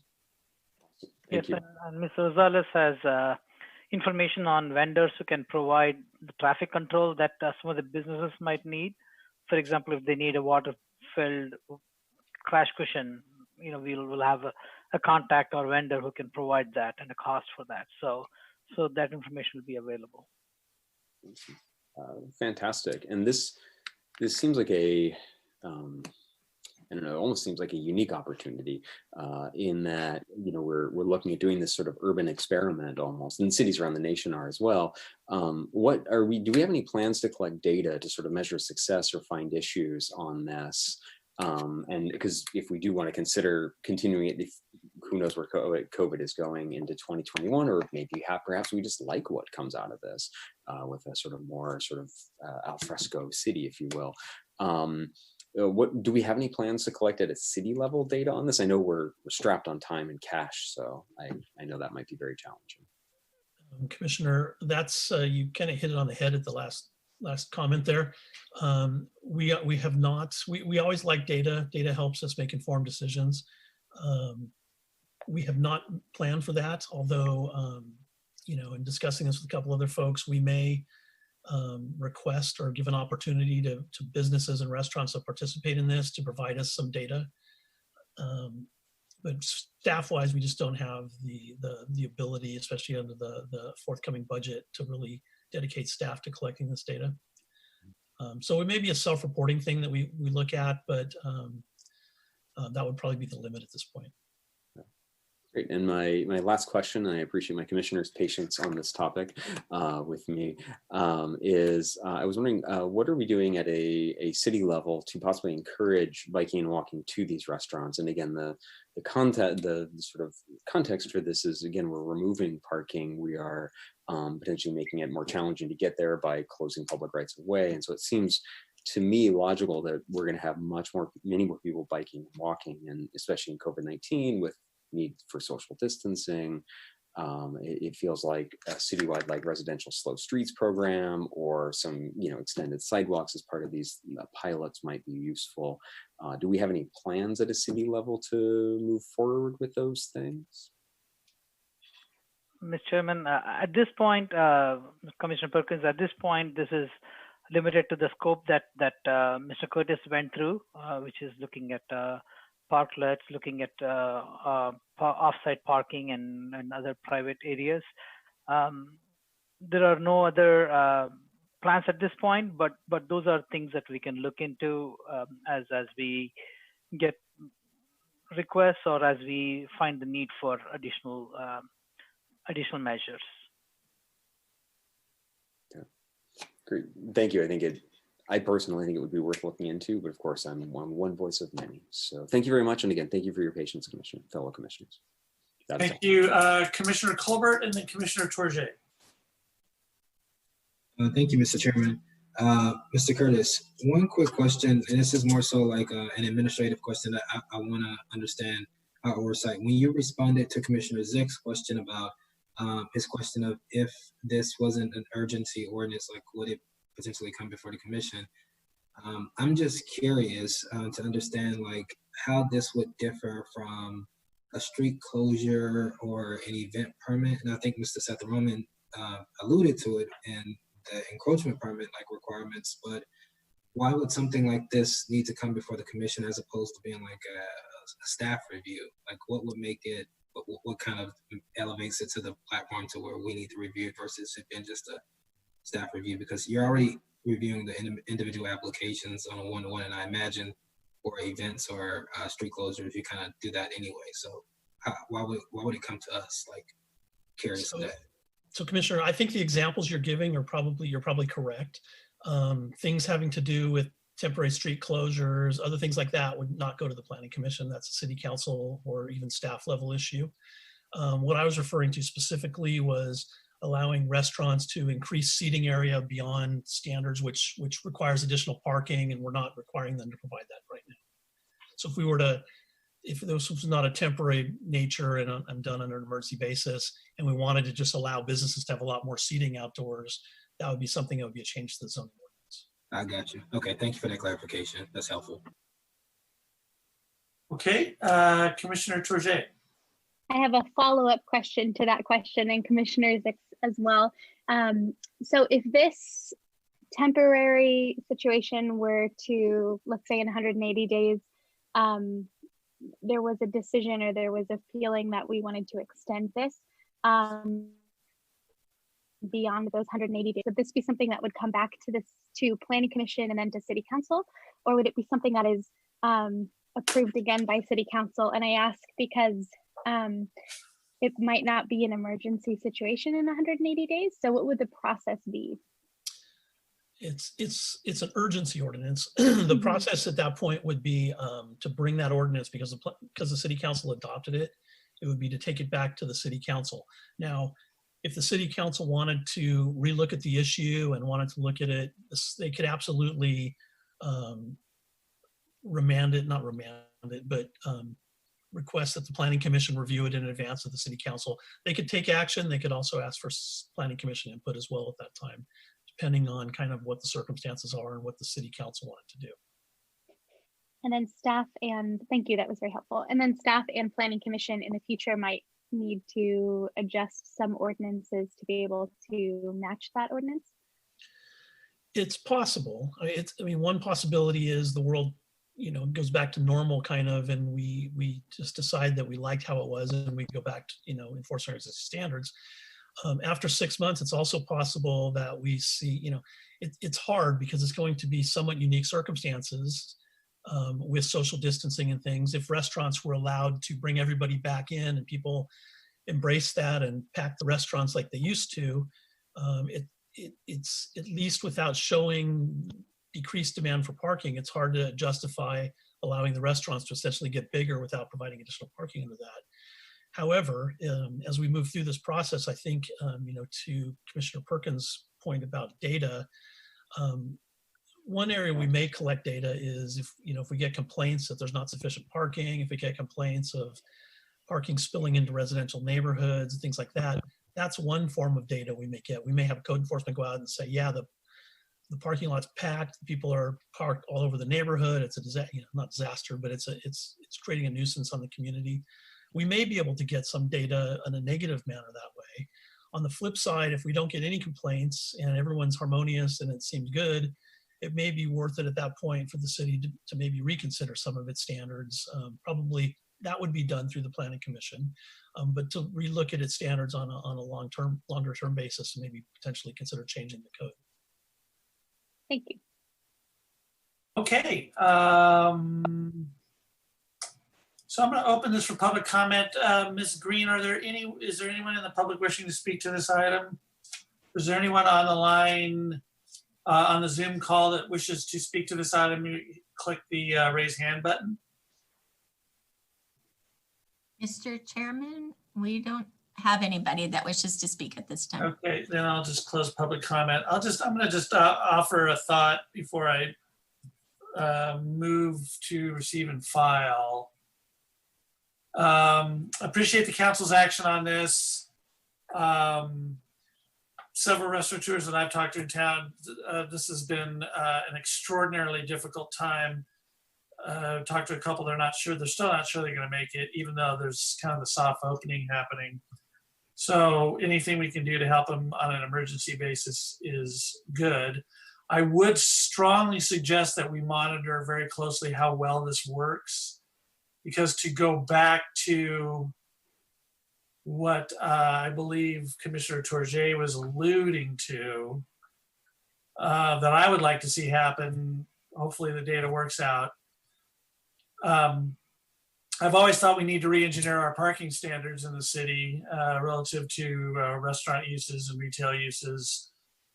I was just looking at the parking table while somebody of the others was talking, and I'm looking at, you're 4 per 1,000 if you have 300 feet or less than 300 feet of public area. If you go above 300, it ramps up considerably. And it just seems to me we have opportunities. We have a lot of opportunities in town, in centers or in appropriate street, Randolph being one, perhaps the frontage road where the Toast. Yeah, exactly where that Roma Cucina was, and all those are opportunities.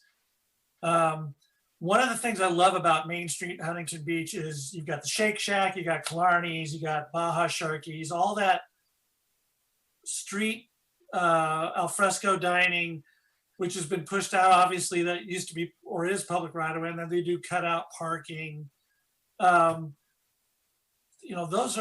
quite a bit of square footage there that I think is probably, wouldn't meet our parking standards. So I think there's so many opportunities in centers throughout Costa Mesa where we can create bigger public outdoor dining areas for that alfresco experiences, as Commissioner Perkins said, because and take away some of that parking that over time we really don't need. We have these vast parking fields that were created in the 1960s and 70s. And it's generally recognized that people are cycling more, they're ride sharing more.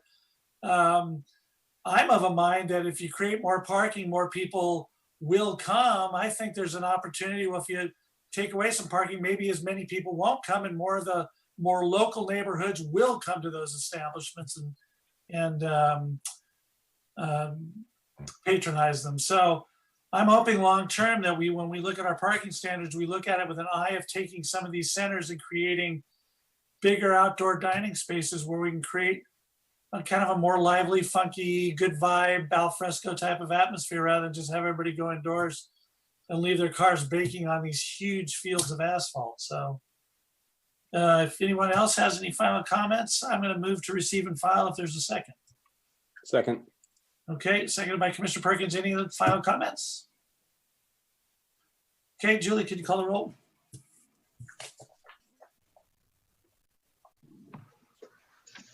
Chair Jericho, Aye. Vice Chair Harlan. Was that yes, correct? Yes. Okay. Commissioner Colbert, Aye. Commissioner Perkins, Aye. Commissioner Russell, Aye. Commissioner Torje, Aye. Commissioner Zick. Aye. Motion carried 7-0.